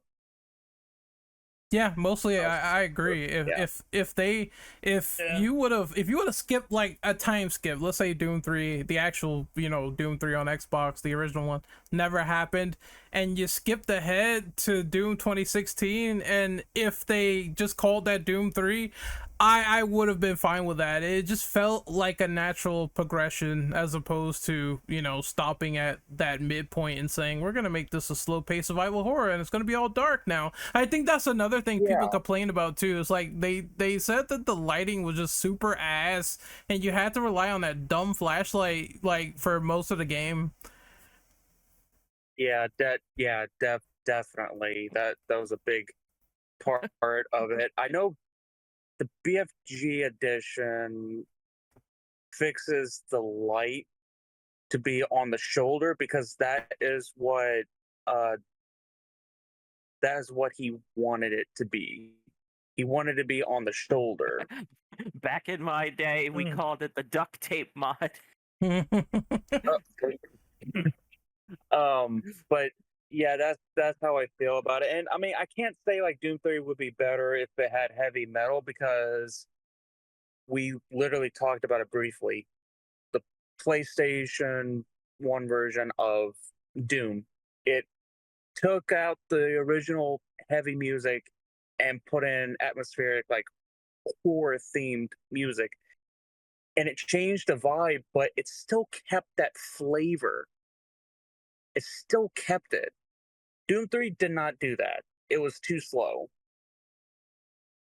But that's all I gotta say on that. At least the intro song is good by Tweaker. I fucking love that song. I'm glad they brought it back. In the Doom reboots. But Jojo, it is your turn. What do you think of Doom 3? I'm kind of a mixed bag on it. I mean, I enjoyed the game thoroughly. Like I played the hell out of it back when it was kind of new. I liked that one of the things I like that I don't see a lot of games other than maybe BioShock doing this is the whole audio log thing where you find all the PDAs and you can listen to the audio logs and they give you like more insight into the story and sometimes like they reveal where secrets are hidden, like, like combinations that open up lockers that have ammo and weapons. I could see what they're trying to go for there, but at the same time, I kind of see why people didn't like it because the gameplay slowed down severely. Like in the old Doom games, you were fighting, like you could fight whole crowds of enemies, sometimes dozens at a time, whereas in Doom 3, like it was rare to see more than 3 monsters together. Also the shotgun in Doom 3 can go fuck itself because of the damn RNG. Like I don't know why people thought RNG was a good idea for a shotgun. I mean, if you're playing Dungeons and Dragons maybe, but this is Doom. Yeah, that's what I was gonna mention that too. Like you fucked with the one iconic weapon in the series, the shotgun. Why would you do that? Yeah, like they wanted you to get like up close and personal because otherwise, like even if you're like 2 feet away and you fire it, you're lucky if like maybe 2 pellets land on your target. It's dumb. Like I hate it. And also, again, the freaking hand grenades. Those things can fuck off too because of how much they bounce around and how they're more likely to kill you than they are to kill anything else. Well, what about you? I'm sorry to interrupt. It just hit me. The one cool part of Doom 3 to me was playing Super Turbo Turkey Puncher. Turkey Puncher. Yes. The little arcade game like that was like game? Yes. It's an arcade game. It's a parody of Street Fighter Alpha 3, believe it or not. I think they brought it back in one of the remakes or reboots. Sorry. I think it appears in 2016. I'm pretty sure. Yes. Good on you, Id, for being humble enough to remember that. Yeah. It was that, and it was also the Candy Crush mini game. I remember that in 2016. Oh yeah, it was. Yeah. Well, okay. Burn, what about you? It is your turn. What do you think of Doom 3? So Doom 3, I mean, it's really divisive. You said it before. And I think and many people might disagree with this specific opinion about it. And I think it's I don't understand why they disagree. But Doom 3 is not a bad game because some of the things that it does are good. But the thing is that you expect Doom, right? And Doom 3 doesn't have that vibe, doesn't have the feeling, the soul of Doom. It just feels like another generic horror shooter game, just like a Space Fear or a Space Hell Dead Space, maybe. Like it doesn't have the feeling, and I've heard a lot of people saying like, "Oh, but of course it will work. It works as like a Doom part and everything because Doom originally was made to be horror and all that." And it's like, yes, but it wasn't fully horror. Like people weren't really becoming scared with that. So giving a game a full vibe of being just like in the dark, helpless against demons and all that, yeah, it doesn't feel in line with what Doom was or things like the original games. So Doom 3 is not a bad game. It has its flaws, that's a fact, but I don't think that it works as a Doom game. If you want to play it as like a horror game, a horror shooter of some kind of like early 2000s, maybe you might find some enjoyment in it. But everything else, yeah, I don't think you will be able to find just much with that. Andre, what about you? What are your thoughts on Doom 3? Doom 3 is a game. Well, Doom 3 I don't think is a it's not a bad game, but I think the best way to enjoy Doom 3 is going to the vibe of like, okay, it's more of a horror game, like a boomer shooter kind of game, and like I do like the game, but I do agree with you all that it does kind of like the vibe of like Doom's, like the first two Dooms and Doom 64, because it just tries, I don't know, I think it tries to be like Fear, which funny enough, this game predated Fear by like a year, but I feel like Fear did some things better, did a lot of things better than Doom 3, where Doom 3 is more, it's a lot slower pace, and I do like the vibe and atmosphere. Like, I do like the atmosphere of Doom 3 to a degree, and I do think the, and I do think it does have some interesting ideas there and there. But as a game, it's very, it's decent. But like, if I'd rank it on like the best Doom games, it'd probably be probably the bottom. Like, not a terrible game, just not up to par with the other ones. All right, so we're moving on to our next question, which is number 8. How do you feel about Doom Guy as a character? And Andre, I want you to go first. Oh, Doom Guy as a character. Well. So Doom Guy is a really interesting character. I think the best comparison to Doom Guy is probably Snake from Metal Gear, because like for those who don't know, the first two Doom games, and like, well, at least the first few Doom games, Doom Guy was like a silent protagonist. He mostly, his personality was like, oh, kill demons, kill demons. Like he was kind of like, the tough guy, the macho tough guy that's been seen a lot, right? In 2016, he's kind of more like the silent, stoic type, but he still has that aggressive and grit. And once you get to Eternal, they really start to shed more light on his character. And man, this dude's been through some shit, bro. Like he was part of the Sentinel Knights. He kind of lost everything, his family, millions of people died. His pet rabbit.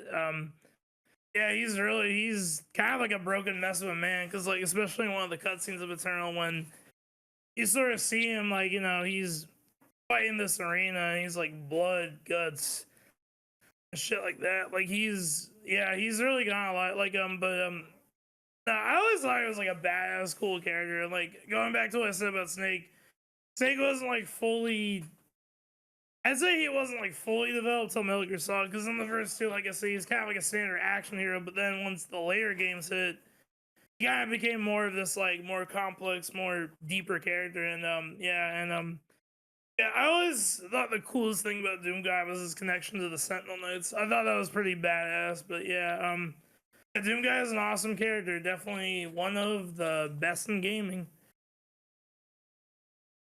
Next up is Burn. What do you think of Doom Guy?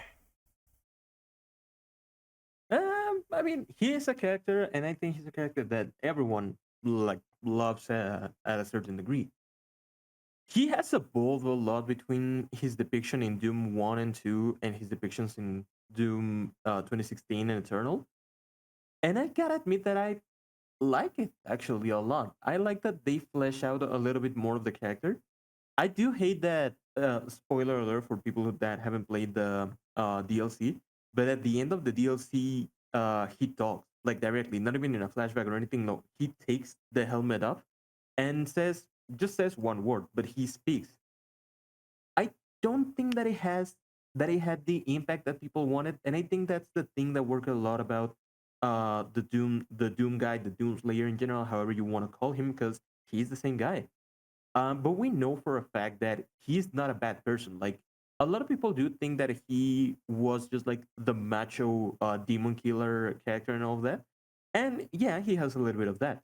But he has shown to have feelings. Like, he actually worries about the people and all that. You can see this in a lot of places and all that. Like, in the beginning of Doom 2016, when Dr. Hayden is like explaining the whole thing, saying just like, yeah, no, like, we messed up like huge and everything, but you gotta understand that we did it for like nice reasons for humanity. And the Doom guy is just like watching over a corpse and saying, and just like, you feel the emotion that he's looking at that and saying like, what was the purpose? Killing people? What was the real purpose of doing that? So you know that he's a fleshed out character, and I like that he's a character that doesn't need to say to really show the emotion. Like, he doesn't need to say anything to show that he cares, to show that he is not just like a dumb thinker who just like, oh, killing demons, yeah, I'm big buff guy. No, no, no. He's a more deep character. The way that he acts, the way that he reacts, the way that he interacts with stuff and everything. He's just like a guy that has gone through a lot. So he has a lot of things. So definitely, he's a nice character, but I hate that people misrepresent him so much, thinking that he's just like a mass of muscles killing demons, when he's actually more deep. Not talkative, but he's more deep. I have an interesting add-on to this, so I guess I'll take this turn. I was gonna go last, but I feel I need to say this before I forget. So I remember, and this is a cool correlation because this ties into this question, but I remember someone saying or bringing up the notion of how video game characters with helmets on or characters with helmets on are not expressive. This came up in a debate with the Halo show where the guy's always like taking off his mask and whatnot, and he defended that. And I'm just like, I disagree with this whole notion that just because a character has a helmet does not mean they cannot be expressive. I've seen it with the Doom guy. You know, he has several ranges of frustration to him as well, and you know, he's showing emotion. Characters like Samus are showing emotion with the helmet on, you know what I mean? Whether they care for something, whether they lost something, or whether they don't care. And it's like Doom guy, where he's like so angry he doesn't give a fuck at certain points, which I love the character for. So, you know, whether it's him dragging this scientist around by his neck saying, you know what, I'm gonna open this door, and whether your head is attached to it or not, it doesn't matter. And just, you know, him smashing the TV and all that other stuff, I just love the raw aggression from the character, which makes it, you know, very cool to see. I do agree with Byrne though. I don't think he should have spoke, because it also lends mystery to the character when they don't speak. Sometimes they can be expressive through body language or actions within the story, or trying to save someone. And I think that's really important in terms of how to convey the character the best way possible. I mean, going back to Half-Life again, I have to bring it up, but Gordon Freeman has, you know, no lines of dialogue so far whatsoever, and he's one of the most well-known characters and well-respected characters of gaming. You can do it. It can be done. Whether someone could do it right or poorly is up to the observer. And I just wanted to bring that in there. But as a character, I do like him, and I do want to see more of what he does with reacting to people in the environment, doing nefarious deeds or whatever. It's cool to see someone bounce off of that and how they react to the world and how they feel about it. And then if they want to get their hands dirty or, fight for what's right, then they initiate in battle. And I think that's cool for a Doom guy. Jojo, how about you? How do you feel about Doom guy?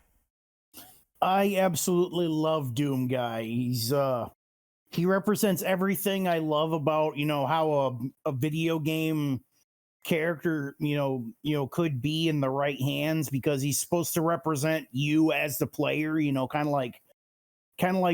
like characters in Zelda or Dragon Quest, how they don't really speak, even though the story does imply that they talk. Oh, maybe not Doom, but like you're supposed to imagine how they would feel, what they would say in that situation.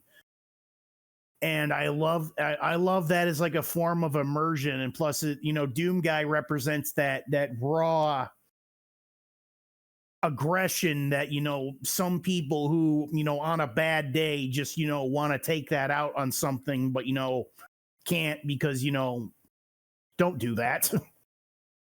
Like, it's against the law. Yep, it's against the law. People get hurt. Yeah, like it just makes you want to just let loose, like if you're having a bad day at work or something. And I also like how the extended lore of Doom guy not only, puts him in pretty much every Doom game except for Doom 3, and possibly puts him in Final Doom. The canonicity of those games is debatable. And it also implies that he is the great grandson of B.J. Blazkowicz from the Wolfenstein games. Which is why in the old Wolfenstein games, he kind of resembled Doom guy. I really, really like that. I think that just shows that he's just a badass. Like, he's not going to take all this evil shit from whether it's demons or Nazis. He's gonna put a stop to it one way or another. And I like good guys that do that, where they just, might makes right. And again, the whole silent protagonist thing I really love, because it helps put the person in the player in the character's shoes, which is why a lot of people like, say, Link from Zelda or Erdrick from Dragon Quest or Chrono from Chrono Trigger. Yeah, it's like, while I prefer characters who do talk and they could be expressive that way, I would never agree that the guy is saying, oh, they can't be expressive if they have a helmet on. I think you still can show emotion that way regardless. But next up is Cryo. Do you have any opinions on this?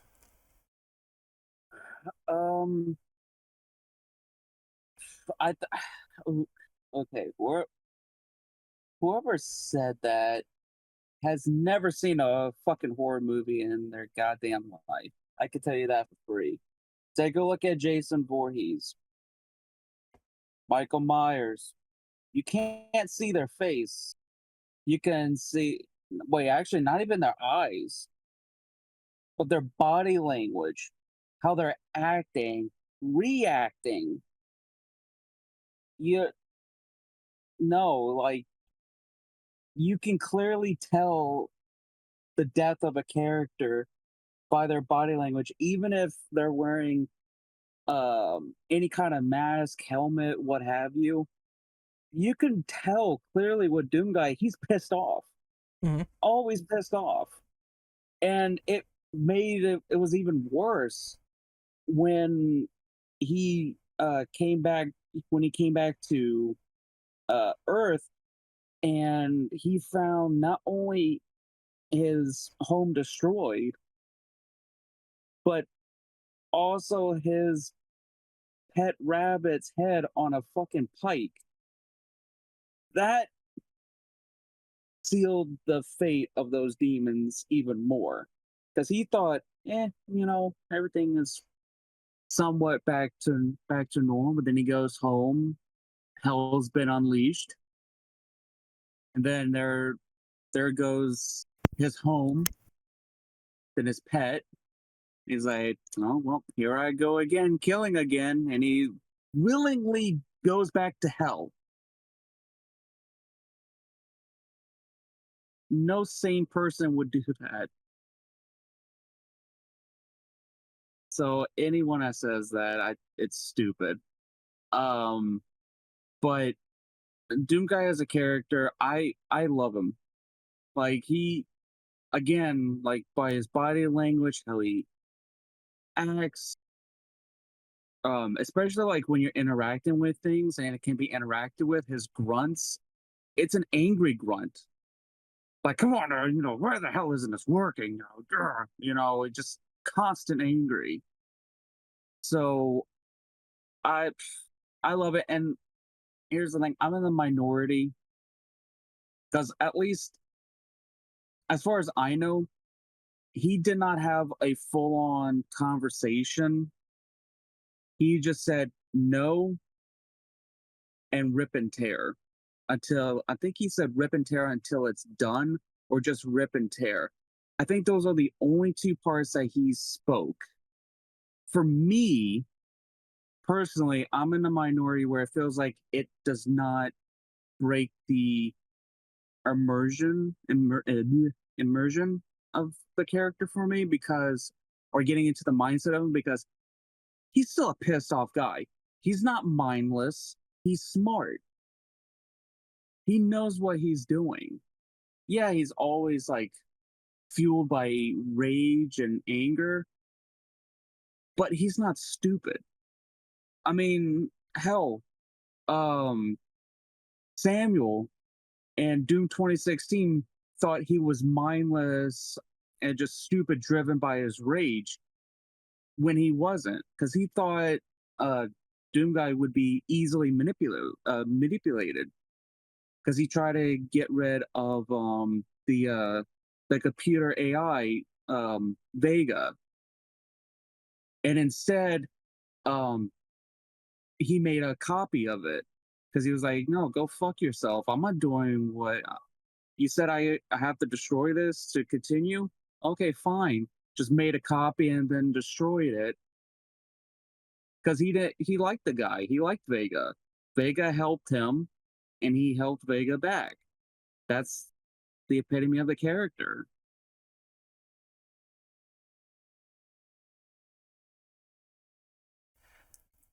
Right. What about you? What do you think of Doomguy? We've all talked about the character that he is. To me, as far as the older games are concerned, Doomguy represents the character you want to be. Like the ending of episode 1, where you die and are sent to hell, the game is telling you, hey, doesn't that suck? Don't you feel ripped off? Doomguy feels ripped off, but you especially, you need to get out of hell. You need some comeuppance for those bastards putting you there in the first place. So he's an avatar for you, and unlike, say, Link or Mario, in that sense, you want to do those things because the game says you need to do them, and it does so in the coolest way, where you don't do it because you're a hero, you do it because many others have tried and you're the only one who can. Like, that's the basis of the original Doom. The UIC sent people in there to contain whatever was going on. They died, and you're the only one left. But you see a little bit of Doomguy's character when Daisy dies, because that's the only reason Thy Flesh Consumed happened. Because he had to go back there. He had to get vengeance for Daisy. And we've already talked about his character in Doom 2016, where he just wants absolutely none of the energy struggle or the drama between Hayden and Olivia. He wants none of it. Whenever someone tries to talk to him, he pushes them away, or like even Samuel knows how guys like Doomslayer operate. Go to this room. I think there's something in there that you will enjoy. He's a very bloodthirsty character. And this ties into what could have been, because he is a character in Quake 3 and he was supposed to have dialogue. And this dialogue, even looking through the script on the wiki, is the most one-liner ass one-liners you could ever imagine. Like, do you hear her, player? It's the fat lady. She's singing for you. It's like stuff like that. I feel like the antithesis of Doom Guy and Doom Slayer is having him talk. And I understand that he has a lot of PTSD for all the hell he has caused in hell, but let's leave him as just a shell for the player. I don't have any problem with development or developing Doom Slayer into a person, but the developments they have attempted just don't work. Yep, I see people prefer the audience surrogate, which is fine. We're moving on. Also, Go- I'm sorry. I just want to add one more thing. Doom Guy from Mortal Kombat 1, make it happen, Ed Boon. I know you can do it. Not in this pass though. Maybe Combat Pack 3, but not in Combat Pack 2. Combat Pack 2 is already set. Yeah. But next up is the Doom the Dark Ages question. So we saw this all at the Xbox showcase, and we had some opinions on it, and everyone was like super excited. Rad, I want you to go first. What do you think of Doom the Dark Ages? I can sum it up in one sentence. I will make mine really quick. A weapon that shoots the skulls of your defeated enemies. The people who are making this game do understand what makes Doom so incredibly awesome. I'm just mesmerized by the weapons. You get a Captain America shield on a chain, and it parries. And you get that skull gun weapon. If they don't release an upgrade to it that let you fire out lost souls, someone at the id office is messing up horribly. I'm anticipating Dark Ages just to see the new crazy weapons that they can come up with. Minor deviation, but my favorite weapon in the entirety of shooters is the cerebral bore from Turok 2, because it is a weapon that bores into the enemy's skull and blends it. And I want crazy weapons like that in Doom, and I don't think we've had anything that matches it. Skull Gun could be a contender, depending on what the upgrades are. But I'm just generally looking forward to, say, medieval versions of the monsters you've come to know, love, and curse their name when they kill you. Yeah, this game is looking pretty incredible so far. Just the way, someone was trying to say, it's a gamey game, therefore it doesn't have that much depth or personality. Look, I can throw a shield into someone in air, cut his fucking head off, alright? His fucking head is cut off, and then I can fire into a wave of people with a chain gun with skulls inside of it, blending them into mincemeat. This looks incredible. I can't stress it enough. It was one of the very exciting games that was at the Xbox showcase alongside Perfect Dark and everything like that. I just liked that you could do things like hit someone with a mace in the face and then kick them constantly like 5,000 times, and then you could be in this giant rock'em sock'em robot. They have this giant Panzer Dragoon segment. I'm like, dude, this is awesome. They have like so many set pieces this time around where it's like a lot more variety to the game, which is what I'm looking forward to the most. So I think that if they keep up this pace and they have the player with a lot to do, a lot of ways to kill people, a lot of ways to mulch like enemies into smithereens, then I think this is going to be a worthy update to Doom Eternal and everything of that nature. I cannot wait for this game. Cryo, what do you think of Doom the Dark Ages? Oh, I'm excited about it. Listen, as soon as I saw we get a fucking spiked Captain America shield, I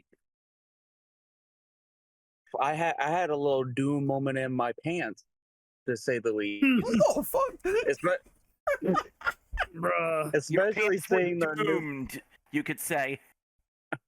He No, coomed. that's, oh no. That's for the quote Twitter. The ultimate cool. Bruh.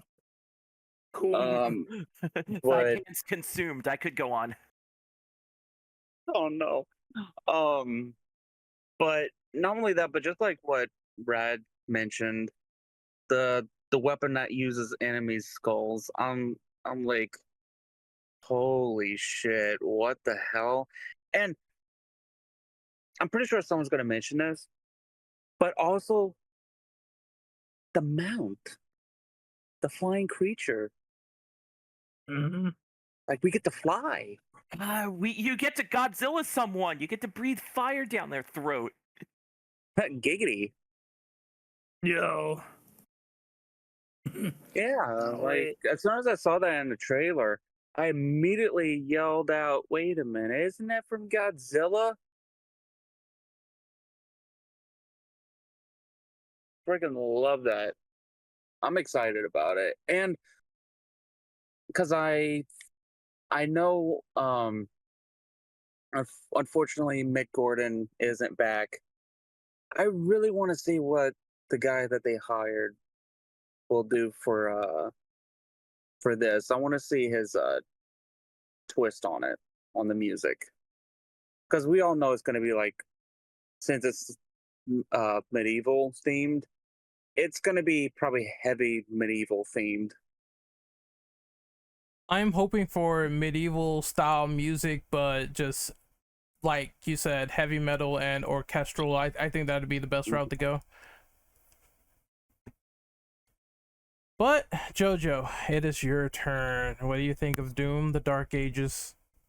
Oh god, I love the skull grinder. Like I swear when I play this game and I use that weapon, whenever I turn the crank, I'm just gonna be humming. I'm gonna be humming that whenever I just unleash hell with it.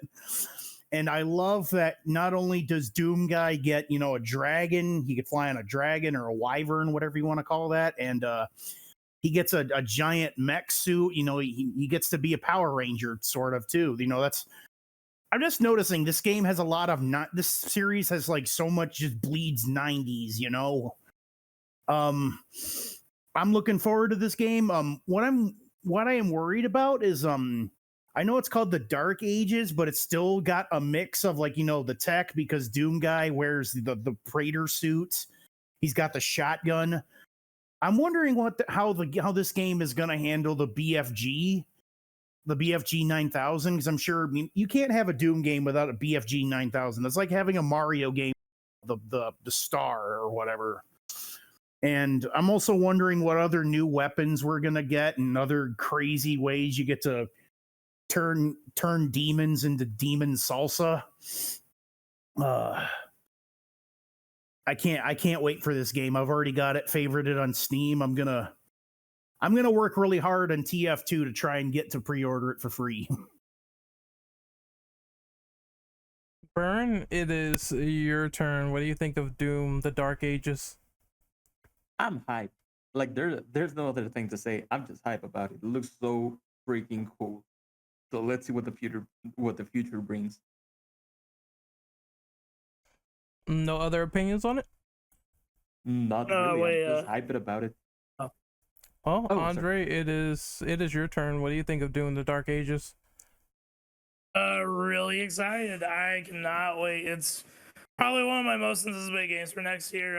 Everything about what I've seen of Dark Ages looks insane. I really love the shield weapon. I think it's gonna be really interesting how that correlates to gameplay. Like, because now you can do parries.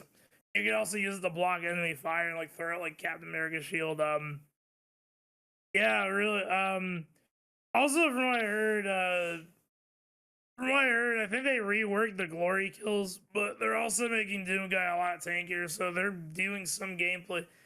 So for the most part, the gameplay is the same, but they're doing a few things, and I'd say there's not too much to say on it, but yeah, also that skull gun cannot wait, man. That skeleton gun, freaking amazing.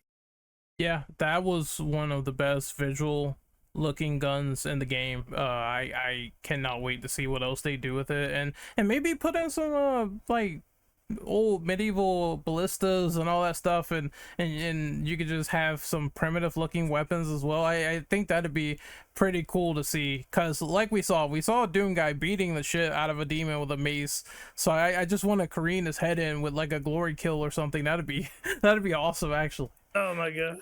Yeah. A crossbow with exploding arrows. That could be something that could be working in this game. Dude, yeah. Oh yeah, I could see that because of the medieval things. Yeah. It would be kind of neat if he gets like a sword, but like sword to replace the crucible. Yeah, or Cool. or some night hands. Since we're talking about Dark Ages medieval times, arrows you can coat in acid. I'll be fine with that. That's a pretty cool addition. That'd be cool. I would love to. Good. I would love to see like an enemy melt with that effect. Like it would be fun to watch. It'd be like watching those 1,000-degree ball videos on YouTube almost. Oh, dude, yeah. Like there's a gun in Resistance 3, and it's like you can melt people with it, and they melt in real time, and it's so awesome when it happens. Like, just let me do like the worst things to like some of the enemies with the weapons, and that'd make me a happy camper, because it's all about the gore, the blood, the violence. So why not just step that up a little bit? Turn the enemies into literal puddles. Yeah, absolutely. Yo. But we're gonna move on to our final question of the night before we move on to a possible post show, but I'll let people know when we're wrapping it up. We're gonna rank our favorite Doom games from best to worst, and Rad, I want you to go first. This was a difficult operation. I'm going to tell you that right now. The Grab a original pencil, actually. yeah, the original Doom is at the tippy top because it is so incredibly classic, and its levels are timeless, and its monsters are just right, and it's revolutionary, and it probably could have cured cancer with enough updates. Following that, you have Doom 2016, which is the perfect successor to the original Doom. It perfectly captures the speed and veracity that you expect from classic Doom. And then after that would probably be Doom 2, because while Doom 2 is very nice with all the new monsters it added and the super shotgun, some of those city levels in between are kind of bland and blah. But it's Doom 2 is the foundation of several great mods and fan-made levels, so it's incredibly hard to ignore. Then Eternal, because while Doom 2016 captures the speed, I think Eternal went in a little too hard with resource management and using the right gun for the right time. I feel like there are too many moments in Eternal where you just slow down and pull up the weapon wheel and, oh fuck, what weapon do I need for this again? Where do I hit it? I think there's too much of a thinking process in Eternal. In 2016, you don't have to think. Pull trigger, red confetti. And then I'd put Doom 3 at the bottom because I don't want to say it's because of how different it is. That feels like it's unfair and disrespectful. I think while I mentioned how important the speed is, and it's because Doom 3 is so pathetically slow and just it is chained down by its own attempt to have a story. And if there's any game I'm forgetting, please let me know. But that's my tentative best to worst when it comes to Doom. Yeah, I'm gonna have to say Doom 1. I've been enjoying that quite a bit, so I also have to put that well up there.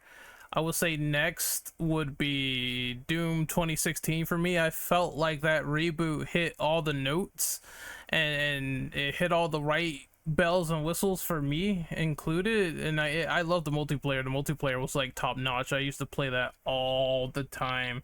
I was so pissed off they took it out in Eternal for like Slayer versus Demon. I just thought that was a little bit more Yeah. boring in that process of slimming it down. Then I would say Doom 2. Doom 2 is a fine game for what it is.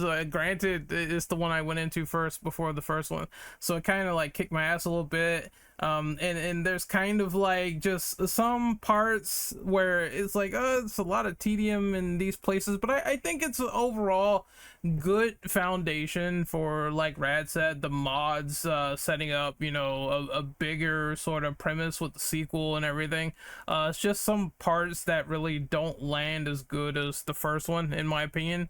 And then we move on to Eternal. Eternal's like a fun game. Like, I'm not gonna lie, even though this listing is from best to worst, it is fun, but it is a lot of visual overstimulation. Like, I have this gun, or I have this grenade, or I have to wait till my chainsaw charges up, and I feel like they try to make a mix of having a lot more options, and it turned into being a jack of trades, master of basically none there. I did not like how they try to put in and overstimulate the player to the point where it's like it's so many weapons now. I don't know what's best. I have to switch between this and that, and plus the gun nozzles too. I forgot you could take one off during the middle of combat and switch to another one. It's like, yeah, I love options, but I also love simplicity as well, and I think that probably would have worked better with that game. But overall, I still did have a fun time with it for the most part, and I like that they put in more glory kills and they tried to put in more variety, because that's what people complained about for 2016, but it was a bit too much. And last but not least, I'm gonna put Doom 3. Like I said, I just, my time with this game was just kind of weird, and it didn't hit at that time. Like, I'm usually all for slower pace survival horror games, but I think I said it best when I talked about this earlier. It feels like Doom just in name only. Like, if this was another game, like a new IP or something, I think it would have been incredible. But since it's Doom, you kind of have that voice in the back of your head telling you, well, it, you know, the Doom standard, remember, like fast-paced gameplay, jumping around, smacking demons in the face, you know what I mean? So just because of that alone, is just kind of like that voice is too loud for me, and I didn't enjoy my first go. But I mean, I'll give it credit, it is atmospheric. It is definitely, it lives up to its horror name with the sound design and everything. I thought it was incredible for the most part, but I feel like it just should have been called something else, and that's the only thing I have to say about it left. So next up is Cryo. How do you feel about ranking the entire Doom series, best to worst? Um, well, the ones that I haven't played is well, the ones that aren't in the main one is Eternal. Actually, I think that's it. I think only haven't really played through Eternal like that. So, excluding those, I would have to say, for the first one, like everyone else is saying, for best, Doom, the Ultimate Doom, then Doom 2016, right next to that. And then I would have to say, I would have to say Doom 3. But I know definitely that's going to change. But Doom 3 definitely is still at the bottom for me. Because I feel like Doom 2016 was the game that Doom 3 should have been. All right, next up is JoJo rank the Doom series from best to worst. All right. I'm not gonna go into the various console ports because that's a whole other can of worms. Oh yeah. Yeah. I would say from most favorite, Doom 2. Like, I don't know how many times I've said that. If you were to ask me what my favorite video game is, depending on my mood, I would either say Doom 2 or Street Fighter 2, Super Street Fighter 2, be specific. Just laid out the groundwork. I still have my old Doom 2.wad file that I've been holding on to since I was a teenager. It's still on a external hard drive now. It used to be on a CD. Ultimate Doom, that's my next one. I've still got the WAD file from the CD-ROM version of that. I loved it. Gave us that bonus chapter, Thy Flesh Consumed, which gave us some really fun levels and some hard levels, hard challenges. And then my next one, I would have to say probably Doom 2016, because it was just so fun to just go around and rip and tear. Like, I'm an adrenaline junkie. I'll just say it. It's one of the reasons I play fighting games a lot. Just doing that, like, no joke. When I was playing that, I was literally cackling like Krieg from Borderlands, as I was just going around ripping and tearing all these demons. Doom Eternal's up there is, next to it. Like, I found Doom Eternal to be very fun with this more arcadey style gameplay, and I like how Doom guy can now swing on stuff and grip on walls, and because of the meat hook shotgun, he can like swing kind of like Spider-Man now, so he's way more mobile. After that, I would say Doom 64, which, as some people have already said, is the true Doom 3, because it is a true sequel to Doom 2 and possibly Final Doom, but that's a whole nother can of worms. I'm not going to mention the Final Doom games in this list because it's debatable if those are like canon or they're just what if expansion packs. Yeah, I call them expansions. Also, thank you for reminding me about Doom 64. I would put that behind Doom 2, but above Eternal, for the record. I really think it's a Doom 3 because it takes the enemies and the weapons of the original and it gives them a 3D makeover that keeps them loyal to the original vision. And Right. it removed the Chain Gunner, the Revenant, and the Archvile. Yeah. Oh, thank God. And I actually have two, and believe it or not, I know everyone's expecting me to end mine with Doom 3, but I am going to say Doom 3 next because, yeah, I think it was a good game. I think Doom 3, if you just let it entertain you, it can.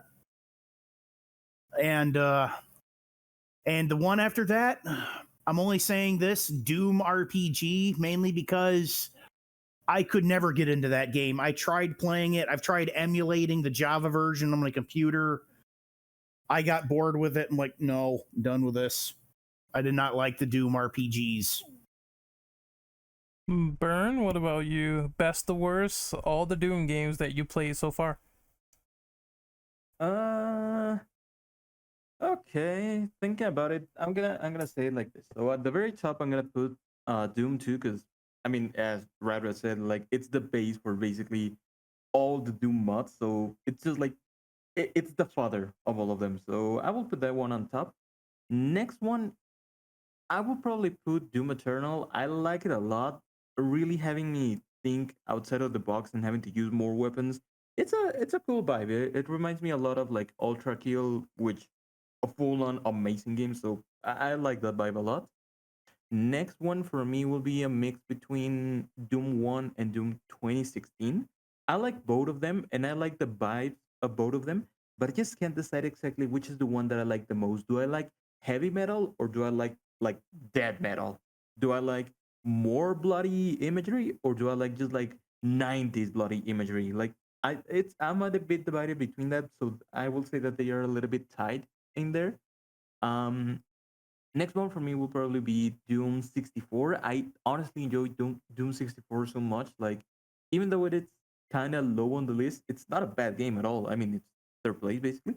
It's an extremely enjoyable game. It's so much fun. The map designs are so cool, and the little bit of lore that it brings into the story, like that's honestly pretty cool. So it has a lot of cool things to be worthy of an entrance. At the end of that, I would probably put hell, maybe I would even put Doom RPG before Doom 3, but yeah, I think that Doom 3 will also be the last one on the list. I played it a while ago, like kind of recently, and as I said, like it's an entertaining game, but I just don't think that it's good as a Doom game. Like I enjoyed it as a shooter. I was like, oh yeah, I'm playing just like a space version of Fear or like a demon infested version of Dead Space in some way. Like not fully a Dead Space, but something like that. But I just don't think that it's a Doom game. It's just like a space horror game, but not a Doom game. So yeah, that would be my list mostly. And Andre, what about you? How would you rank Doom from best to worst?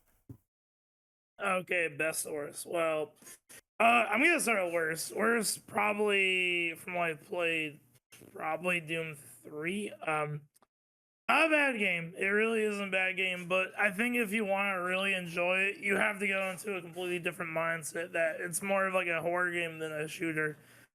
Okay. As for we'll see, probably I want to say Doom Eternal. Doom Eternal is a great game. Don't get me wrong. I think it's a fantastic game, but I feel like it's very. I think it tries to do a lot, and some things work, some things don't. But it does improve upon the gameplay of 2016 and more. Doom 2, great sequel to the original Doom, and finally Doom 2016. See, amazing reinvention of the series. Like the reason why I put 2016 over more of Eternal is like it had more of an impact, because for a while, like Doom was kind of dormant for about I want to say, yeah, almost like 12 years. Like not including mods though, but like actual games. And it came out and it blew everyone's socks off. And then finally the first Doom, because well, Doom 1 is where it all started. So yeah, so from best to worst, it's Doom 3, Eternal, Doom 2, 2016, the first game. Alrighty, so we are going to do sign-offs, but like I said, after this, people are free to leave. There's gonna be like a 15-minute post-show segment where we talk about like boomer shooters, Quake, Doom, Duke Nukem, all that stuff. But we're gonna do outros now, so you can find me on Twitter at RentOperative_. You can find me on YouTube at Renegade Operative. And you can find me on Twitch at Renegade_Operative. I will be trying to upload this podcast as soon as I can. And then I have to think about what else I'm going to do after that. I know I want to work on a review for Deadpool and Wolverine. So that's what I'm going to be working on after I see the movie twice. Next up is Jojo. Where can we find you? You could find me on YouTube under The Lost Woodshed. I'm also on Twitter, The Lost Jojo. I'm starting, I've been doing streams of Team Fortress 2 every weekend. Hashtag fix TF2, hashtag save TF2. This game is coming back and I'm helping bring it along. And hopefully I'll see some of you guys there for the ride. Next up is Burn. Where can we find you on social media? You can find me in the usual places on Twitter, on Twitch, and YouTube. I haven't been really active on those last two, but I'm trying to get into it. But you can find me as Burnion in basically all of those places. Also, shout outs to the video game Aero GPX, AERO GPX. Play that on Steam. It's a cool game. Have fun. Cryo, what about you? Where can we find you? You can find me on YouTube and Twitter under the same name, Cryo Gaming. Just take out the O and just replace it with a 0. And Rat, where can we find you on social media? You can find me on X at the RadRad. You can find me on BSky at radrad.bsky.social. You can find my YouTube channel of RadRad's Rad Games, where I just uploaded a Ultraviolence pistol start of the entirety of Knee Deep in the Dead. And I want to do more Doom content. This port is just... I've been playing Doom throughout this entire podcast. I can't put it down. I kind of wanted to do that, but I was also like, fuck, I need to concentrate, because I swear if I start getting mad, it's not going to be good. So I decided to opt out on that. But yeah, I'm probably going to go back and play some more Doom after this, for sure. So hopefully we had, you know, the viewers come in, you have a good time with us as usual, the guests, you know, all that stuff. Yeah, it was really fun, and of course... Thank you for having me. Yeah, of course, when Dark Ages comes out on Xbox, I will be playing that day one. That looks fucking good. Also, before we fully sign off, congrats, 100 episodes! Yay! Hey! Yeah, happy 100th birthday, Ren. You know, maybe I'm an old man, but I literally saw the number 99. I'm like, no way, that's right. There can't be that many episodic discussions. I'm like, oh shit, well there is. So happy 100th birthday for the episodic discussion. It's been a lot of podcasts, but it, you know, hopefully we stick around for like 200 or 300. Even though I'm gonna be a fossil by then, my back's gonna go out. But fuck, you know, it happens. Anyway, we will see you guys next time. I promise I won't be an old man next episode, and I will see you later. Infinite Ammo is out. Peace.